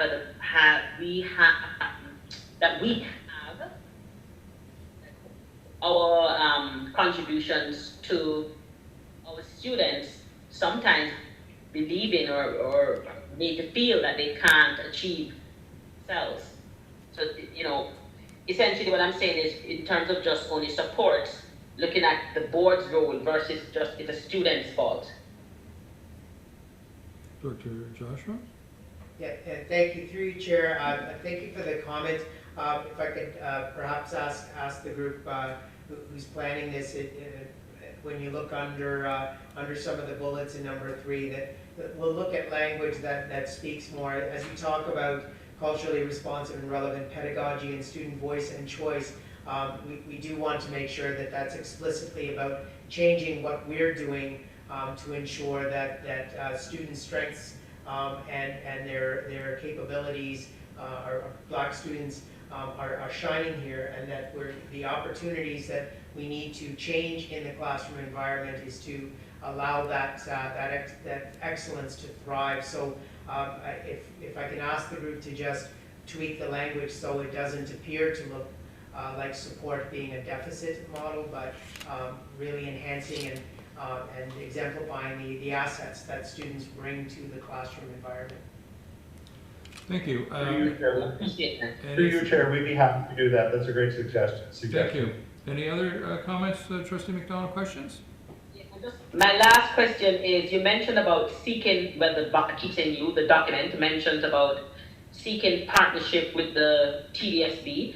So I was just wondering, have we reached out to the TDSB yet? And what's the result of that? So, through the Chair, yes, we have. Yes, we've been in touch with the TDSB. We have actually just hired someone back into our department who was working at the ministry, who was working on the pilot in the TDSB when they were with the ministry. So we have actions through the TDSB a couple of ways. So we're quite pleased about that. But yes, we've been in touch with them, and we will be working with them throughout the summer. Great, thank you very much. No further questions. Thank you. The report. Perfect. Trustee Crocker. Thank you, Chair. I'm not in favor at all. I'd like to make that clear. I do have a question and a comment. My question, first of all, is if, as it says at the top of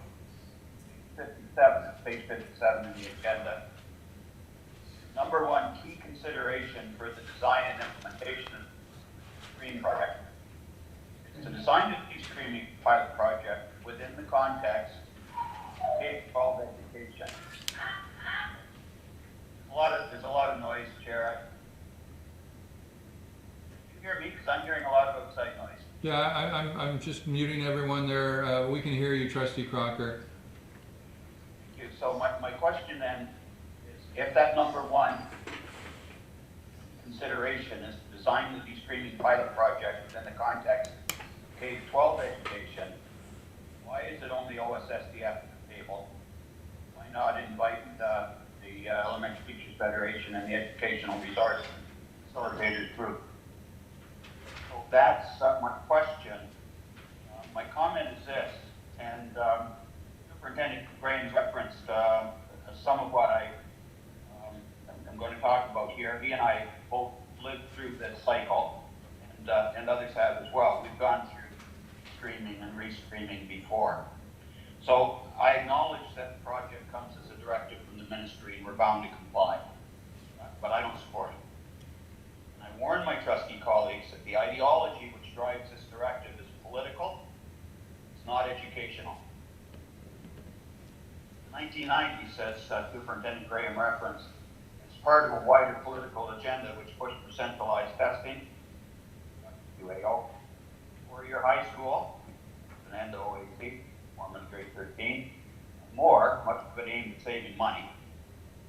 Grades 9 and 10 were discrete. And then, after it didn't work, they were restreamed. And again, I did hear what Superintendent Graham said about academic streaming, whatever we call it. I'm just not convinced. So at that time, back in, I think it was 1998, gone with the old three streams, basic, down, advanced, and replaced by applied and academic. Under this program, curriculum content was to be the same, but it was to be taught at a higher level of difficulty in the academic stream. And we all know that's the case. So I asked my colleagues to think about what a D-stream grade 9 or 10 class looks like. Math and science and English or any other subject. The bar will be set lower in an attempt to let all students achieve. That's the reality. Instead of placing, and you can use whatever term you want here, more challenged learners, regardless of their gender or their race, in smaller classes, where they get some more individualized attention, will be thrown into larger groups. The kids who get it more quickly, who in turn will disengage out of boredom or they'll act up. The concern is, and I know it is, that black kids are getting streamed to applied classes. We need to investigate why that is so. Importantly, when it happens. It doesn't happen at the secondary school level. Streaming has already taken place by the time students get to high school. We should be looking instead to determine why and when at the elementary level expectations for kids are lowered on the basis of race, gender, nationality, or any other inequitable determination. In the end, streaming will only help after the work is done at the elementary level. Meantime, it just doesn't address inequities in education. Which brings me back to my question. Can we, at the very least, no, I'm not going to get my way on this, write FO in the elementary research elementary table? Yeah, through you, Director Joshua, can you answer that question? So the answer is absolutely yes. I think that's a really valid and important point.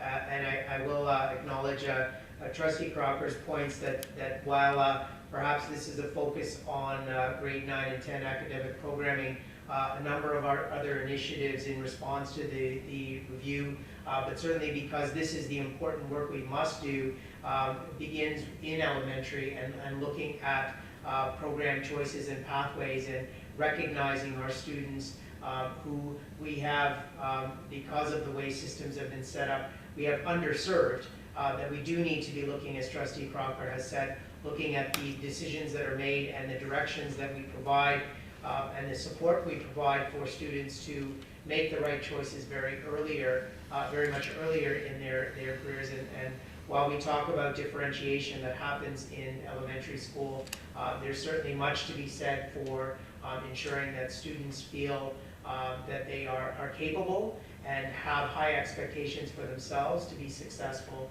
so that they go into the appropriate pathway at an academic level when they get into high school. So I absolutely agree, but in response to your question, we can certainly extend that and revise the document to ensure that our elementary colleagues are at the table for this discussion. Thank you.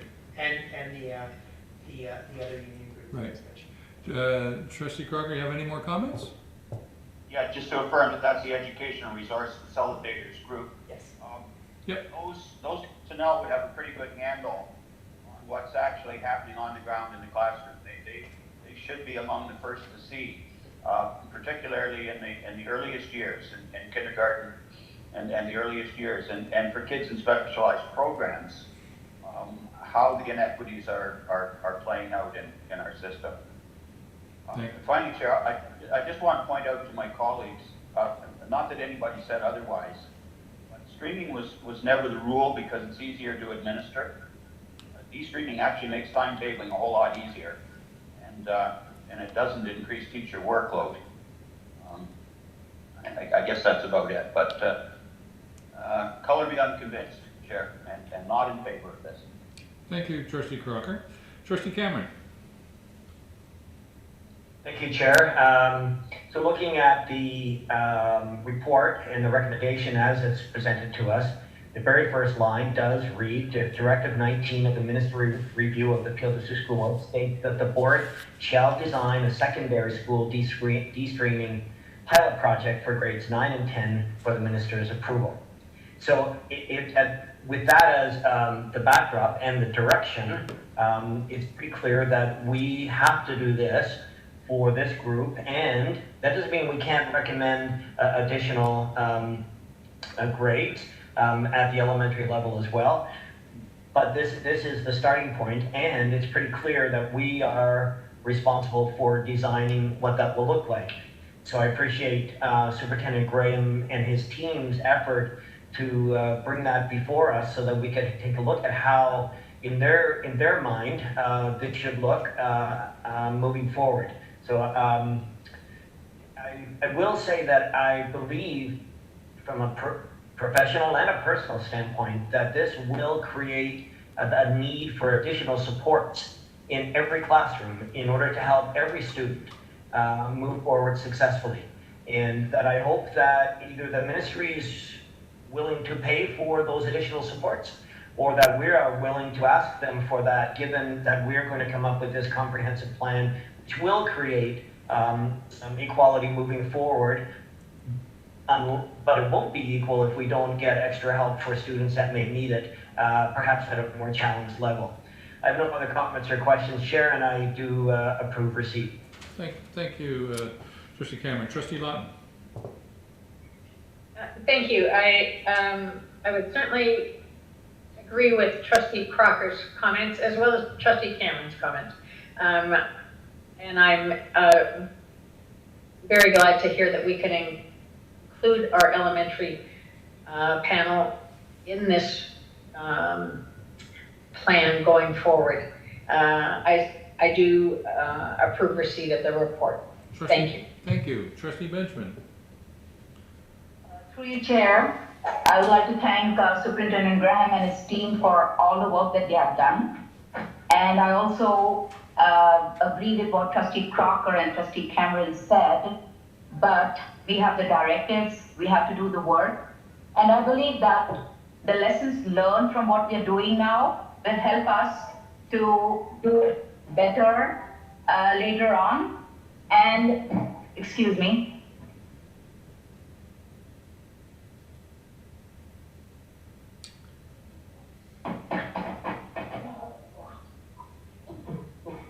Sorry, there was an interruption. What I would like to point out is that since this is going to begin with students in grade 9 and 10, I'm going by the reports of the census. We have a lot of parents who may be immigrants who do not understand the system, and so we need to educate our parents in grade 8 about what they are going to expect in grade 9 for their kids. So many of them may not be aware of the educational system, they may not be technologically proficient, and you have all other, problems that they face with. So there should be some kind of reaching out to these parents to make them aware of what to expect and educate them. That's all, and I'll receive the report. Thank you. Yeah, thank you, Trustee Benjamin. And I think it's in the chart they have in year 1 this September. I think, principals communicate inclusion to the pilot school staff and the feeder schools. So yeah, this is a very important part. It's not a grade 9 situation. It starts. Yeah, but through you, Chair, again, back to my point earlier about the interconnected nature of all of these directives. You'll hear in Directive 20, and you'll hear in a couple of weeks' time with the work in Directive 17 that it's very much aligned with Trustee Benjamin's comments about the importance of reaching out and supporting parents, all of our parents, particularly those who have not had a means to navigate this system effectively. That will be coming in the next report. You'll hear how we do that. Trustee Davies?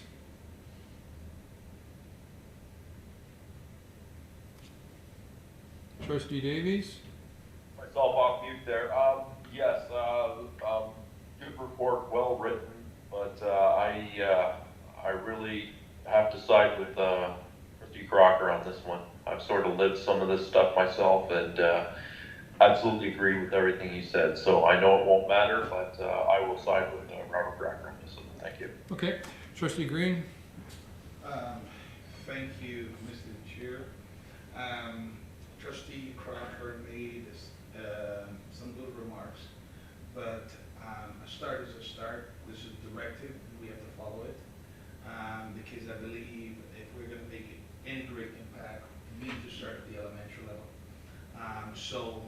But with that said, I'm going to move to receive the report. Thanks. Thank you.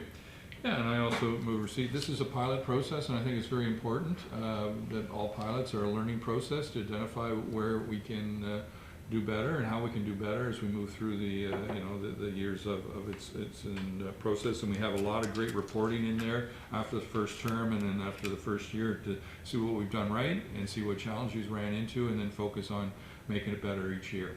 So that's received. So we're going to now move on to our next item on the floor. I'm just wondering if trustees want just a couple minutes.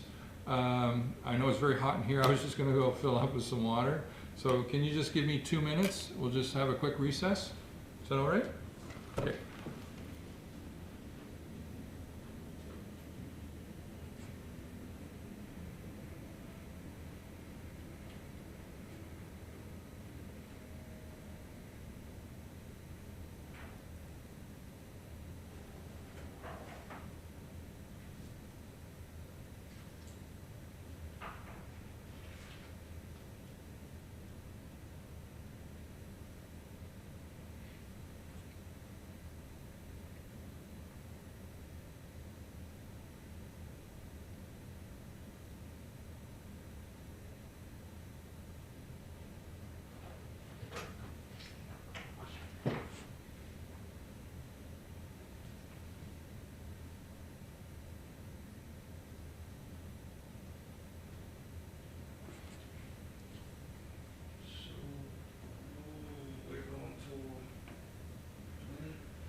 I think I'm going to have to take my jacket off. It must be the spotlights here. Yeah. These floodlights are very hot. The spotlights are pretty warm. Yeah. Yeah. The air conditioner stopped too. So yeah. I feel it anyways. I'm just, I feel like I'm getting a suntan up here. Oh boy. Could wear my hat. Is it hot off that light? Yeah. Yeah. They're not LED. I guess we could turn it off, but then I'd look in the dark. I can shut it off. Why don't you see what it looks like? If honestly, it's fine. Is it? Yeah. If anything, you can see the projector behind it. Oh, and you can see me better. I won't look like a white, because right now with my jacket off, I'm just like a ghost glowing. There you go. I think I look better now. That's fine, right? Yes. Oh, that's great. Thank you. I have some color now to me. Yeah, because these do pick up quite a bit of heat.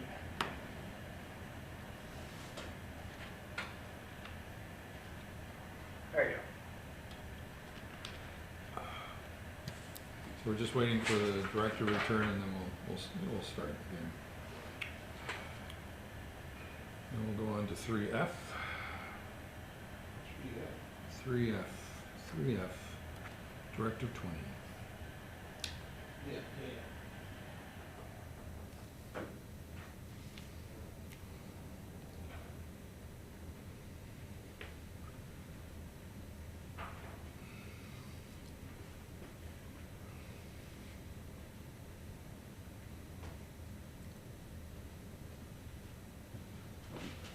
Great, okay.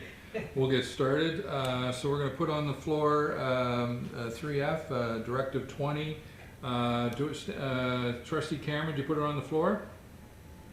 Yes, I will, Chair. Trustee Crocker, would you second that?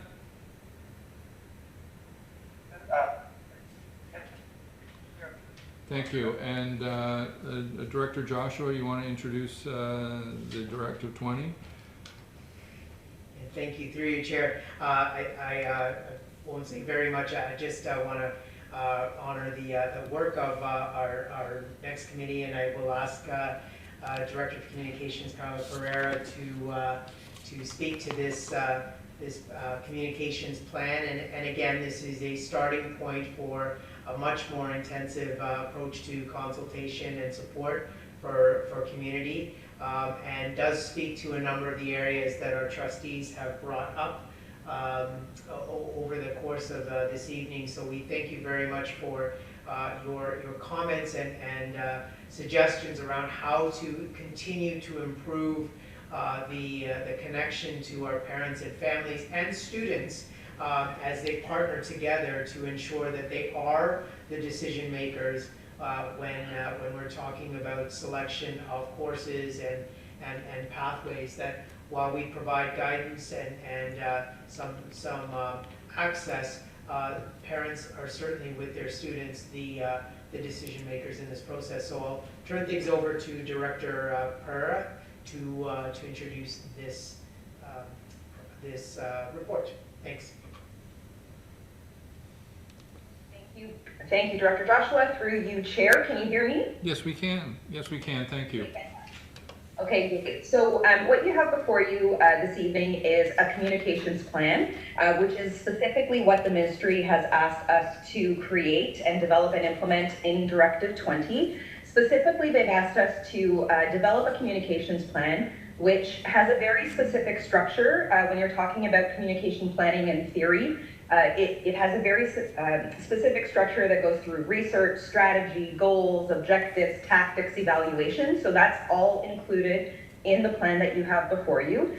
The working group that co-developed this plan decided that the title would be Your Path, Your Choice. And the focus really is to inform, as per the directive, the diverse board community, including all parents and students, that secondary school placement and course selection decisions are ultimately to be made by students and parents.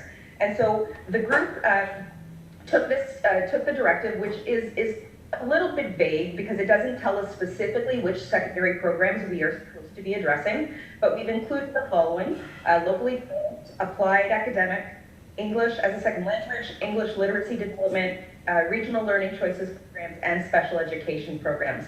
And so that's included here because if we need to add other programs, we're looking to the ministry for that direction. So that's really what we've created below. So members of the senior team, employee association partners, including union membership and federation membership, members of PACE, which is the Peel Association of African Canadian Educators, system leaders and members of the equity team, all work together to develop this communications plan.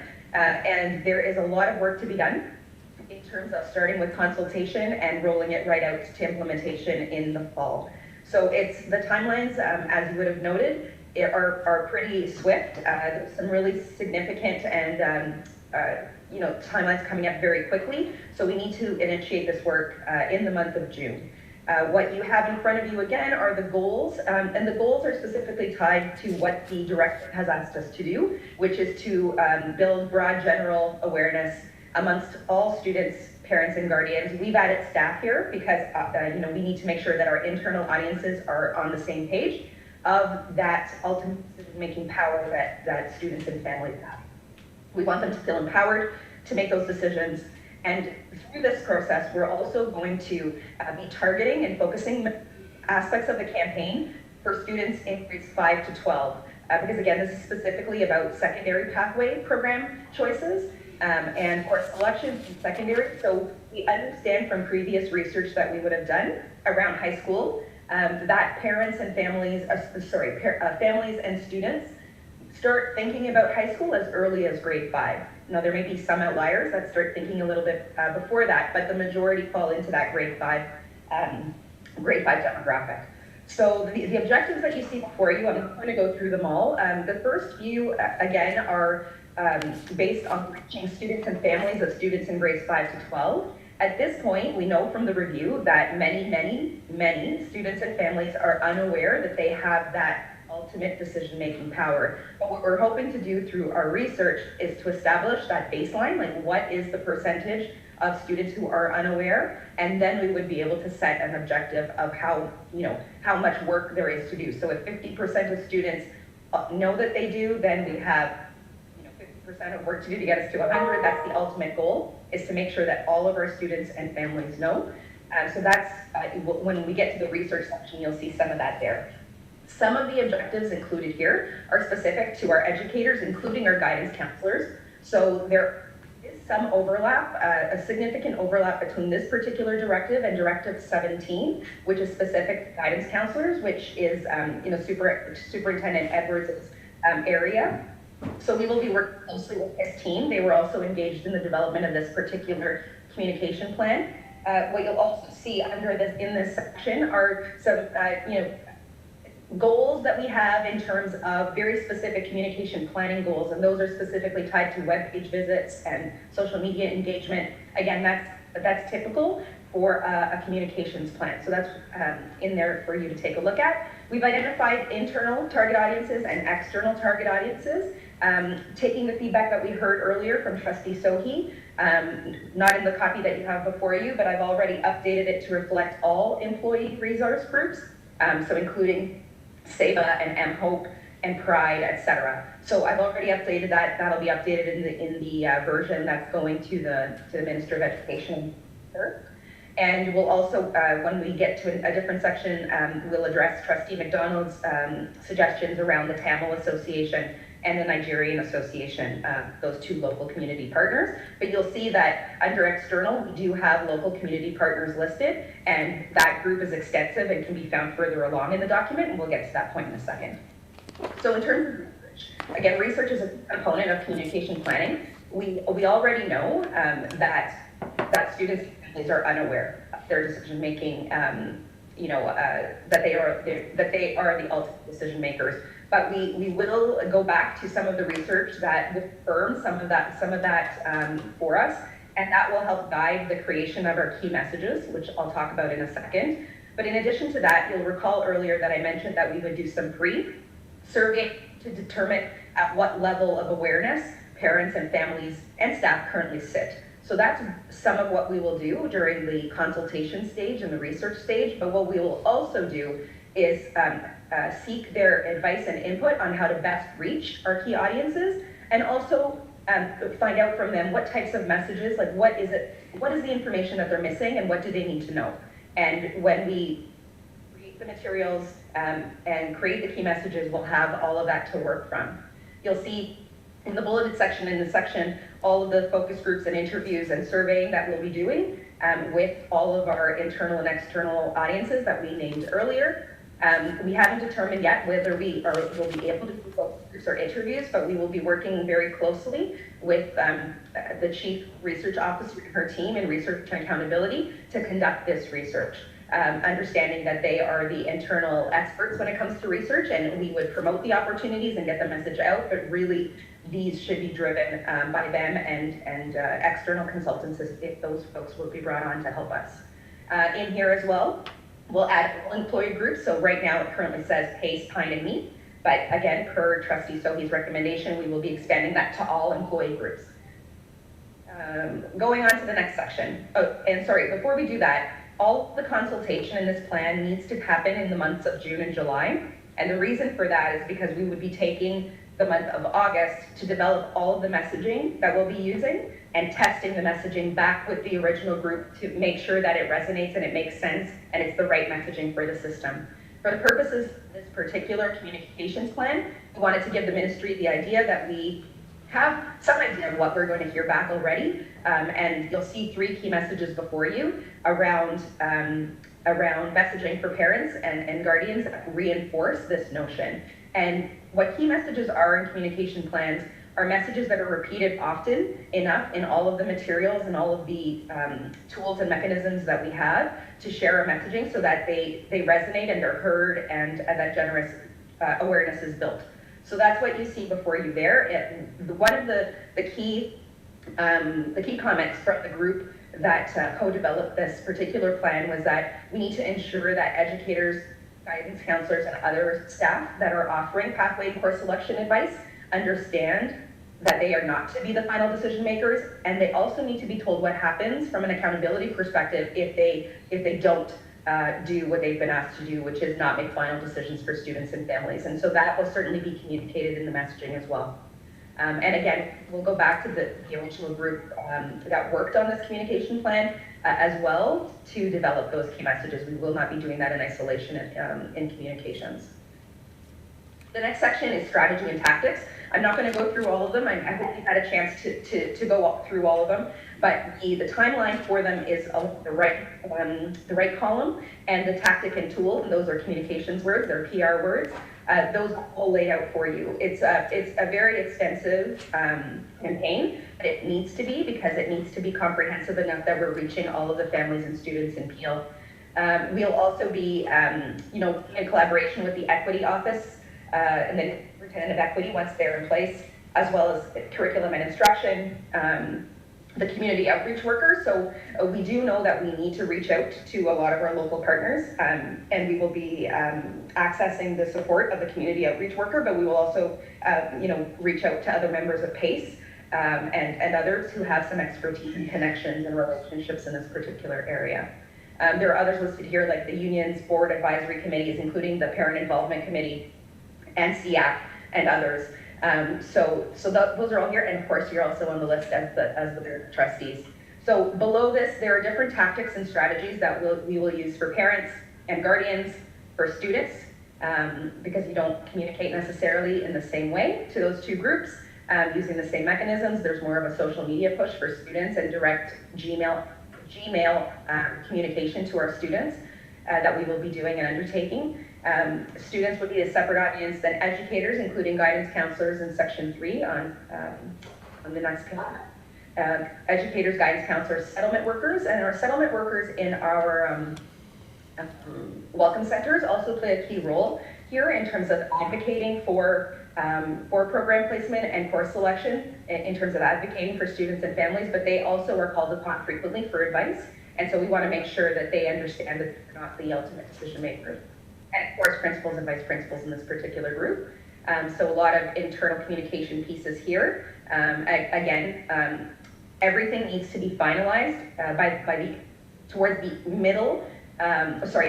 end of August, and then we need to start creating all of these pieces. So the videos, the brochures, the website pages, the social media messaging, everything is going to be built in those first 3 weeks of September, and then the packages are going to be sent out, and everything's going to start rolling out in September, late September. The reason for that is because our high schools start to hold their parent information nights in late September. So we want to make sure that we get this into the hands of our staff to roll out to parents and guardians, and students, and we'll be able to do that centrally as well by late September. We're also doing other pushes towards to align with the peak times when students are making course selections in elementary and in secondary. So our grade 8 students moving into grade 9 and our grade 9 to 12 students, understanding that some of our grade 12 students do return for a 5th year. So community partners and trustees, section 4, there's some work here around some of our board advisory groups as well, including We Rise Together, the Indigenous Education Circle, Advisory Circle, and others, our Faith Leader Group, Parent Involvement, I've mentioned before, and Spec Ed, CIAC, excuse me. Then we also have a very extensive list of local partners. We understand the valuable role that these organizations play in reaching out and connecting us with community, and so we will be adding to this list. I did want to ask a question that I'm hoping that Trustee McDonald can respond to at the end of my presentation, but specifically Tamil associations. Are we speaking specifically about the Brampton Tamil Association and the Mississauga Tamil Association? And in terms of the Nigerian Association, is that the African Community Services Appeal Group that we already have, or if there's another group you could give us that name, that would be appreciated, and we'll make sure we add that to our list before we submit it to the minister. The fifth section here is media and advertising. You all know how that works. And then in terms of evaluation, at the very end of every communication plan, you have to measure to see if your tactics, your strategy was successful. And so what you have in this section is an overview of what exactly we would be doing to determine how effective and how broad the awareness campaign, how successful it was. And again, at the bottom there in the evaluation, you'll see that there's some standard communication PR measurements that we've added in there. So that's it. We expect that we'll be doing our evaluation in March and April of the next school year, so that we have enough time to submit it to the minister by the deadline on May the 31st. So just looking ahead, we've already started to create in communications a critical path, which clearly lays out all of our deadlines so that we don't fall behind and project manage this to the end. And we've already engaged research through the chief research officer to ensure that we can start the consultation in June with our communities, because we need to start moving on that. So I'm happy to take any questions at this time. Yeah, thank you, Director Pereira. And I see it as a note here. We talked about, when we had the student census on Tuesday, but you have a note that reach out to outlets that cover 10 languages. You didn't really mention how, you're going to try to reach all this multilingual kind of population that we now have identified quite clearly in our census. So there are a number of media outlets that we have worked with in the past to reach out to all of the languages that, not all, but there are hundreds, over 100 languages spoken in Peel, but by the majority, the clear majority. By covering 10 languages, we do get to the majority of the languages spoken by Peel students. And with our outreach to the community partners and the broad outreach that we will be doing through the ethnic media, we feel that we will get very, very broad coverage. Again, if there's a media outlet that you feel needs to be added, we just reached out to you for the kindergarten campaign. If you feel that once we share that list, that there are others that should be added, we can absolutely do that as well. And this doesn't just out to media outlets, it's also to our internal communications to cover the multi-language as well. Oh, yeah. Yes, absolutely. It's internal and external. Anytime you communicate anything, you have to start with staff, and then you push it out fairly quickly after that, so yeah. Awesome. Okay, I'll start with Trustee Sohi. Any comments or questions? Yes, thank you, Director of Communications, Carla, for this extensive work, and I'm happy to hear the changes that you already made. My question is, when we are looking into this kind of work, like course selection and stuff, I think the guidance counselors provide a big role in that. And with my own personal experience, the guidance counselor gave the wrong information to my son for course selections, and then he ended up where he shouldn't be. But anyhow, so how that's the one thing, like how extensively we are involving the guidance counselors in this targeted audience, if we are involving all of them or if we are having any training with them. So another thing is we are missing special education internal. When I'm looking at the list for the internal targeted audience, I'm not seeing anyone from that group in here. So through you, Chair, spec ed teachers are included under educators in the same way that guidance counselors would be. So let me first start by addressing your first question around guidance counselors. So the guidance counselors absolutely will have a more targeted campaign, and specifically that's going to be done two ways, through this directive and then through Directive 17. I have no doubt that they will hear repeatedly from a number of us on the senior team that the expectations will be very clear around what their role is in terms of determining pathways and course selection. So there's a toolkit specific to guidance counselors. There's speaking notes for discussions, to have one-on-one meetings with guidance counselors, and then there's general messaging for other educators. The spec ed educators are listed under educators, and let me just scroll up here for a second. I just want to see if PSSP is here.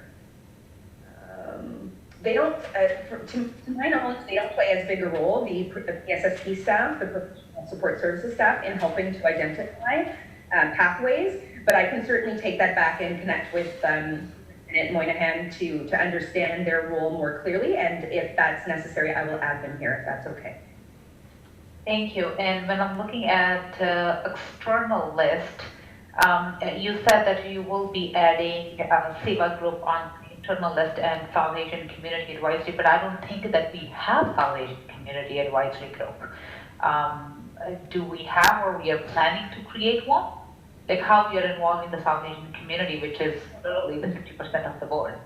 No, we would be including the employee resource group, which is SEBA.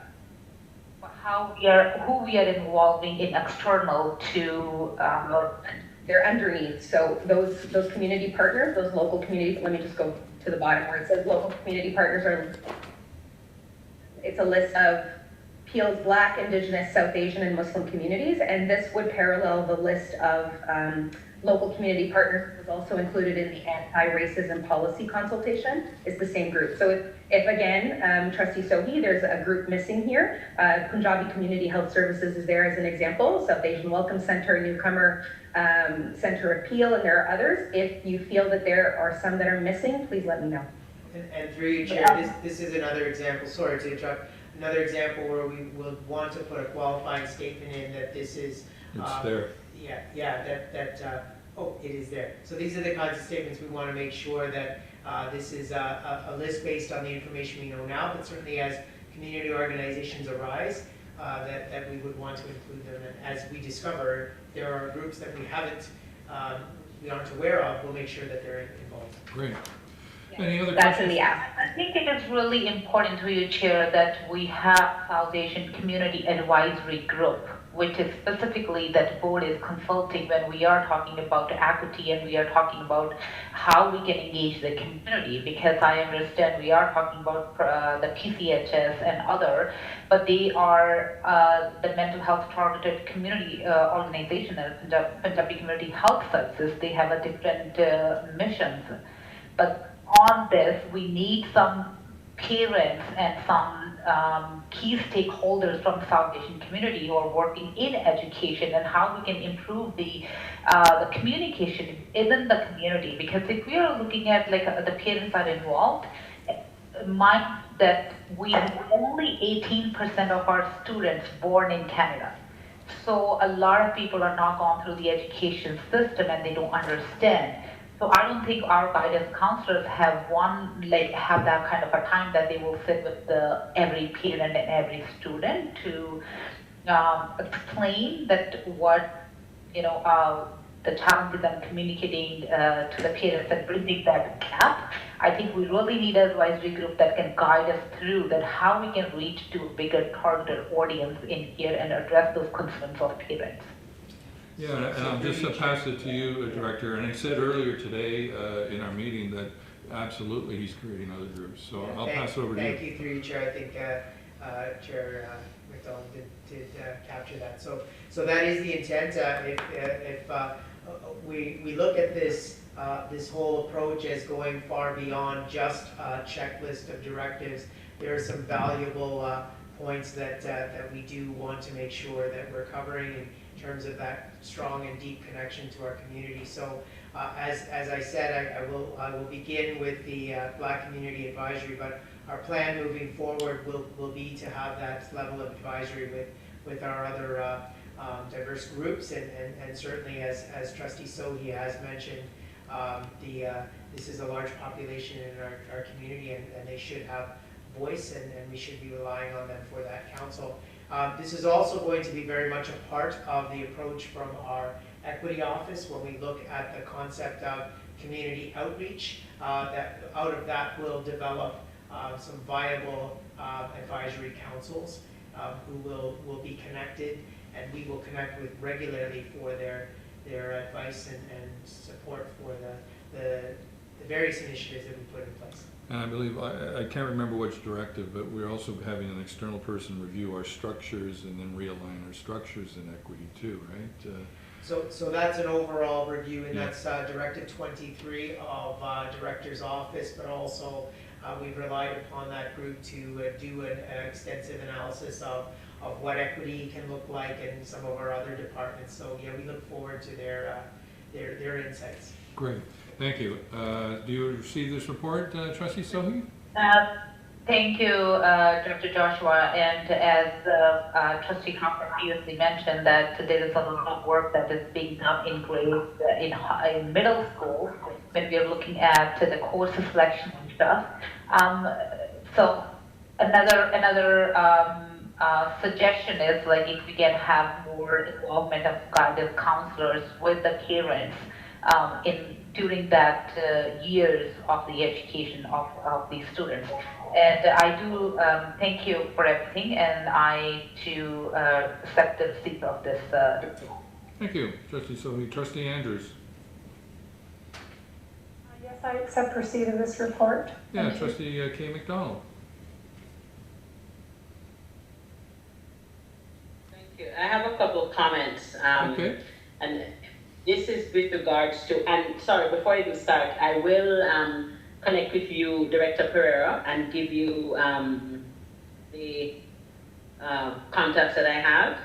One particular, yeah, no problem. Because one of the particular associations that I have a direct contact with in the Tamil Association, they actually are an organization. I guess they're based in Toronto, but they are very active in the GTA. So even though I guess their head office, or for want of a better, I'm not sure what they call it, where they have the meetings and stuff, but they do service Peel, and they have parents in Peel who are part of that group.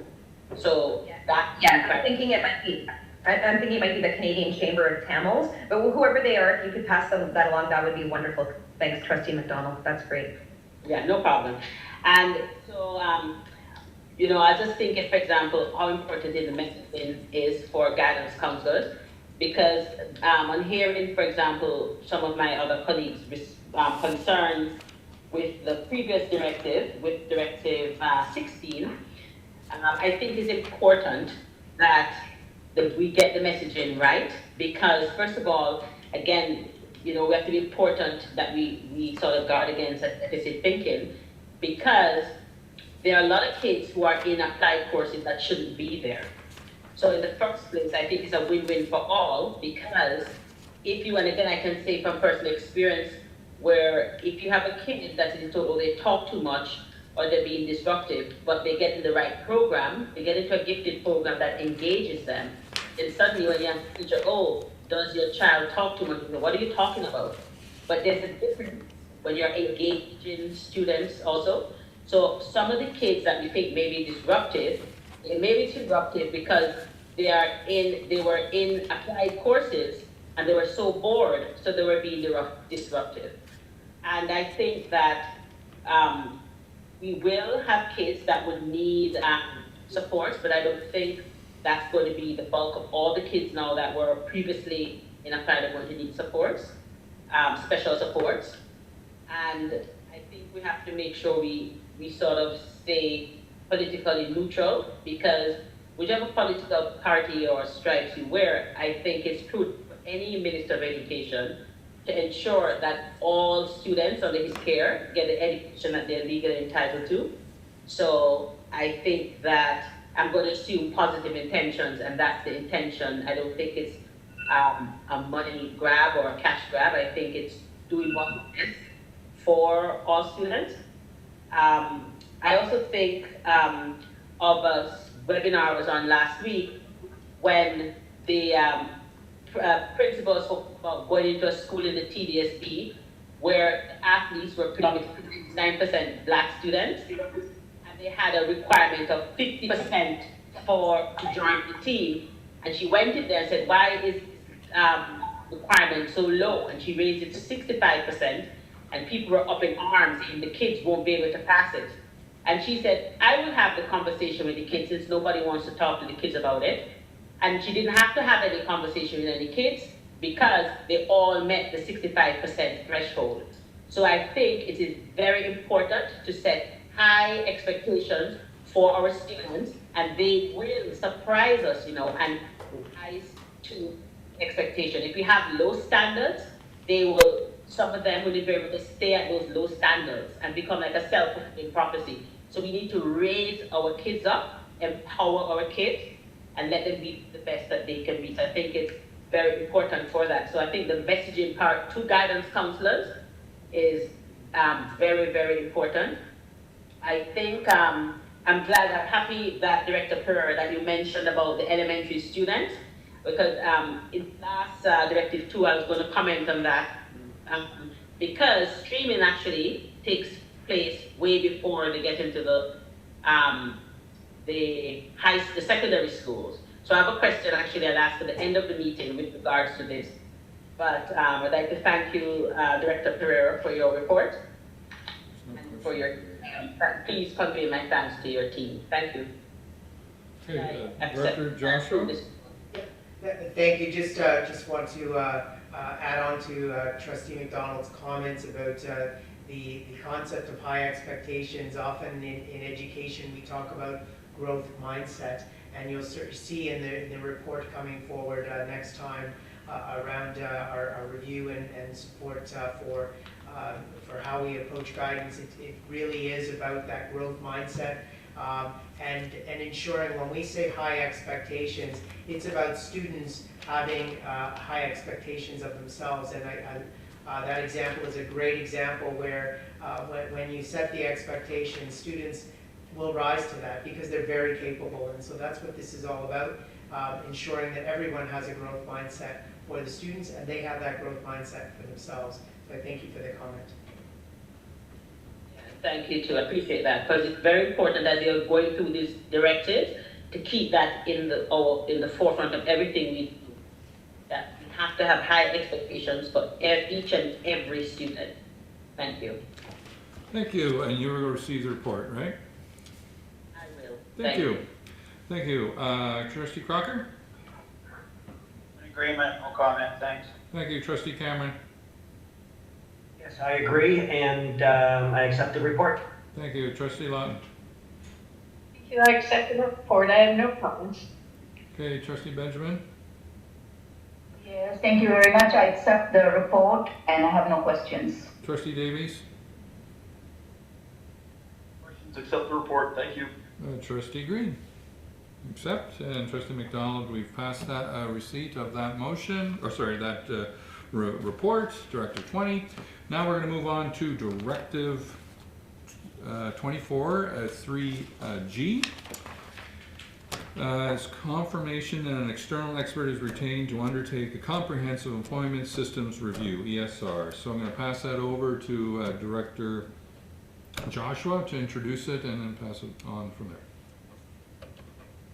Thank you very much, and through you, Chair, I again, in the spirit of time, I do want to pass this along to Superintendent Robertson, who will talk about this particular directive, but it's very much tied to a number of areas as part of the ministry review as we look at practices in our human resources department, all for the benefit of our system and our employees, certainly as we move forward. So if I could just turn things over to Superintendent Robertson to introduce this final report for this evening. Thanks.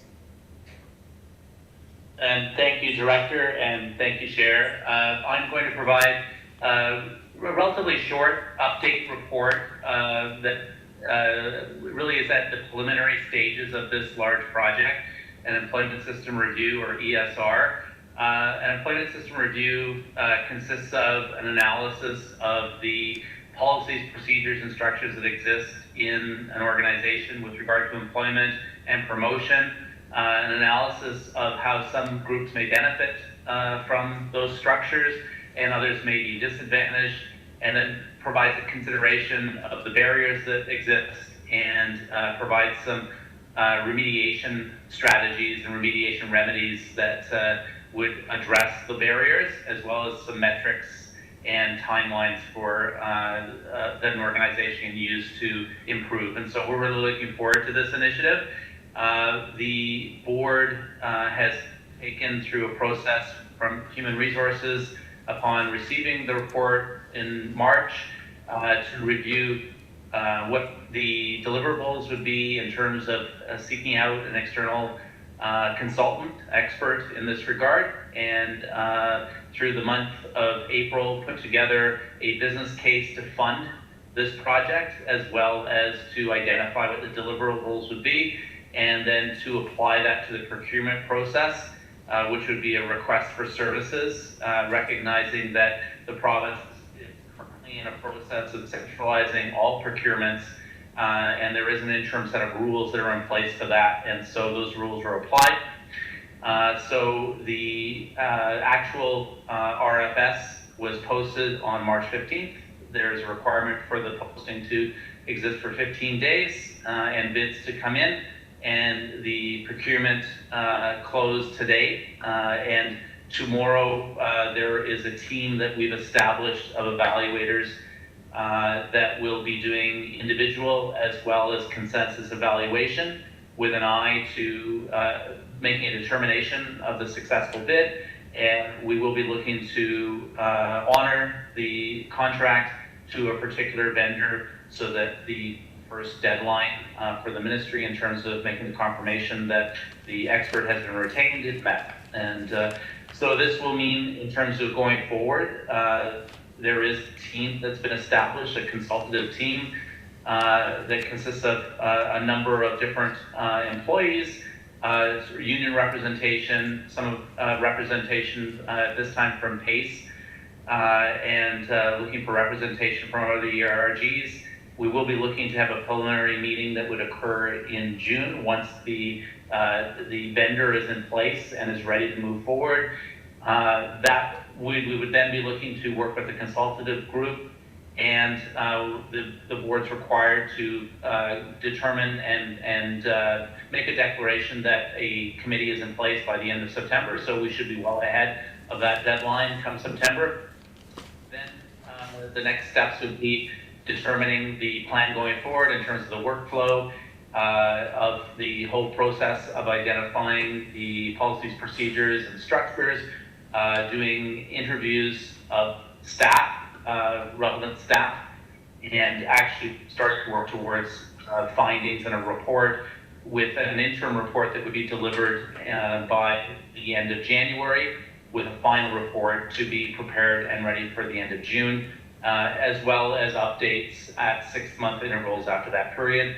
The ESR will be relevant, obviously, to Direction 24, which is the establishment of the ESR, but also to Direction 25 and to Direction 26, which have to do with review of our processes in relation to the Turner report, but also in relation to going forward a comprehensive ongoing plan for workplace equity. So those are our plans going forward, and we are excited about this, and I can take any questions. I didn't even put this on the floor, did I? So I knew I'd get to one, which I wouldn't, right? So where are we at? Trustee K. McDonald, would you put this on the floor? I will. Okay, Trustee Andrews, would you second this? I will, thank you. Okay, Trustee Sohi, do you have any comments or questions? No, I don't, and I accept the report. Thank you. Trustee Andrews. I accept receipt of the report, thank you. Thank you. Trustee McDonald. Thank you. Through you, Chair, I have a couple of questions. Okay. How many bids were received?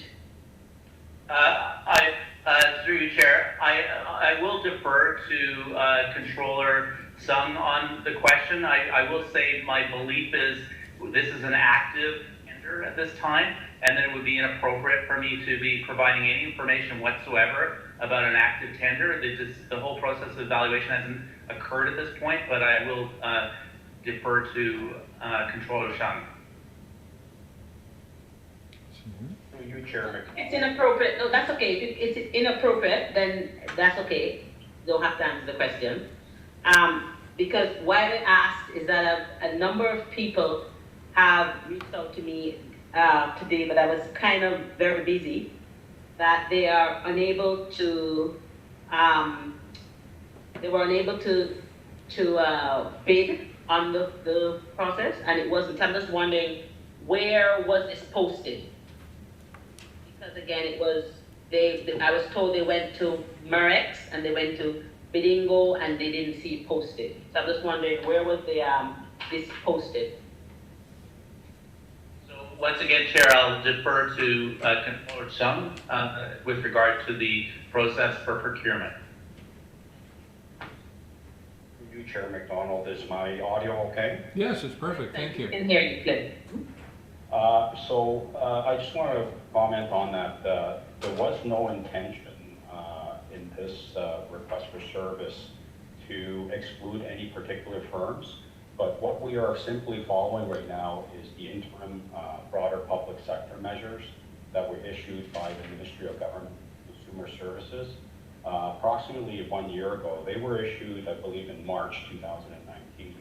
And in the interim measures, the ministry has required school boards to centralize all of their purchasing services and wherever possible to use either the central roster list of the Ministry of Government Services or the Ontario Educational Collaborative Marketplace, or OECM for short. Based on that, our purchasing department did review the roster. It is a very large roster. And based upon that, because of the dollar value of this RFS, which is below $250,000, we are only required to contact a minimum of 3 firms in the roster. I believe our purchasing department contacted 7 of the qualified vendors, and I think they did consult with the ministry to make sure that firms were qualified. So this is simply a ministerial requirement interim by the Ministry of Government and Consumer Services. Okay, so the ministry, then with the list that you were provided, right? You said they vetted, so they confirmed that the consulting firms, that they specialize in employment equity and work with school boards and anti-black racism. So we did confirm that these firms were qualified to do the work. They have a very large list, so our purchasing department did spend a very good amount of time going through them, and these were the 7 that they determined were most qualified to do the work. Okay, so the government told you to determine the 7 most qualified people? Our purchasing department reviewed all of them and did confirm the 7 with the ministry. Okay.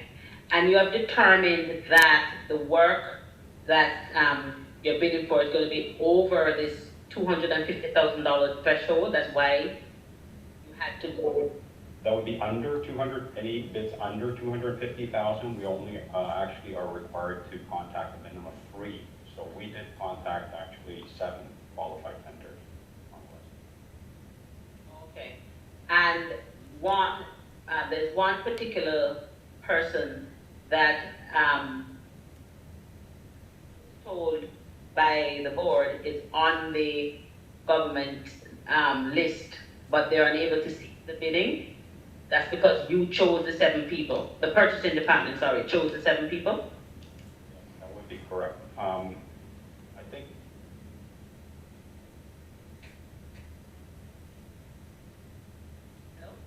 Hello, you stopped talking there? You still there? Hello? I can't. You still there? I'm there, but I am there. I know you're here, Trustee McDonald. Thomas Chung there, you still there? You have to approve it. Hello, Thomas? You're kind of cutting in and out there, Thomas. Probably like me. Through you, Chair McDonald. Through you again, Chair McDonald. Can you hear me okay now? Yeah, I can now.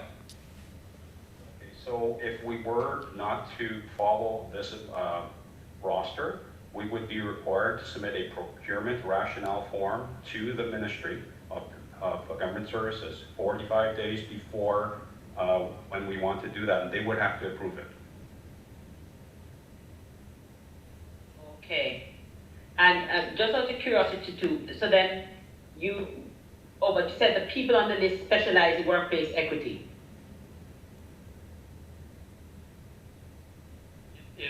perhaps, Chair, I can indicate that was part of the deliverables. Okay. I just find it odd that a consultation group that did the first half of the work suggested that we have, suggested that we have some activity weren't considered or invited to bid. That's why I just wondering about that. Okay. I have one more question, 1 second.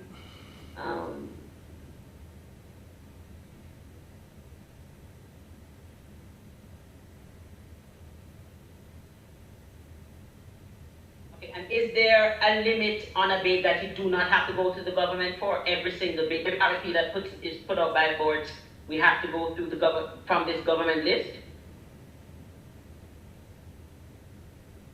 Chair McDonald, there are varying limits for varying types of commodities. So it depends on the commodity. There are, of course, literally hundreds of commodities. So as in this commodity, as I said, for 250,000 and below, we only need to contact 3 on their roster list. On other areas, of course, there are different limits. So. No. What I'm saying is, suppose you have a job that's $100,000. I'm sorry, $10,000. Do you have to go through the government's list of people that can do a job, or can the board just put out an RFP? Our public tender limit is $100,000. And the job that that you're asking people to do, this job, the comprehensive employment systems review, you're estimating that it's over $100,000. Through you, Chair, I believe the request for service was for a value of approximately $120,000. And that $120,000 is to do a employment systems review. And Chair, that would be correct. Okay, thank you. No further questions. Thank you. Do you receive the report? I do. Thank you. Trustee Crocker? Trustee Crocker? Okay, Trustee Cameron? I think we get this late into a meeting, some of us start running into battery problems. That's going on. So yeah, I'm good. Okay, good. Trustee Cameron? Yes. Accept. Trustee Benjamin? Yes, I accept. Trustee Davies? Thank you, Mr. Chair. Trustee Green, you're good. Trustee McDonald? We've received this report, so now we're on to adjournment. So Trustee Green, do you put the motion on the floor to adjourn? Okay, Trustee Davies, do you second that? Sure, thank you. All those in favor of adjournment? Aye. Aye. Aye. Thank you. Meeting's adjourned. Thank you. Good night.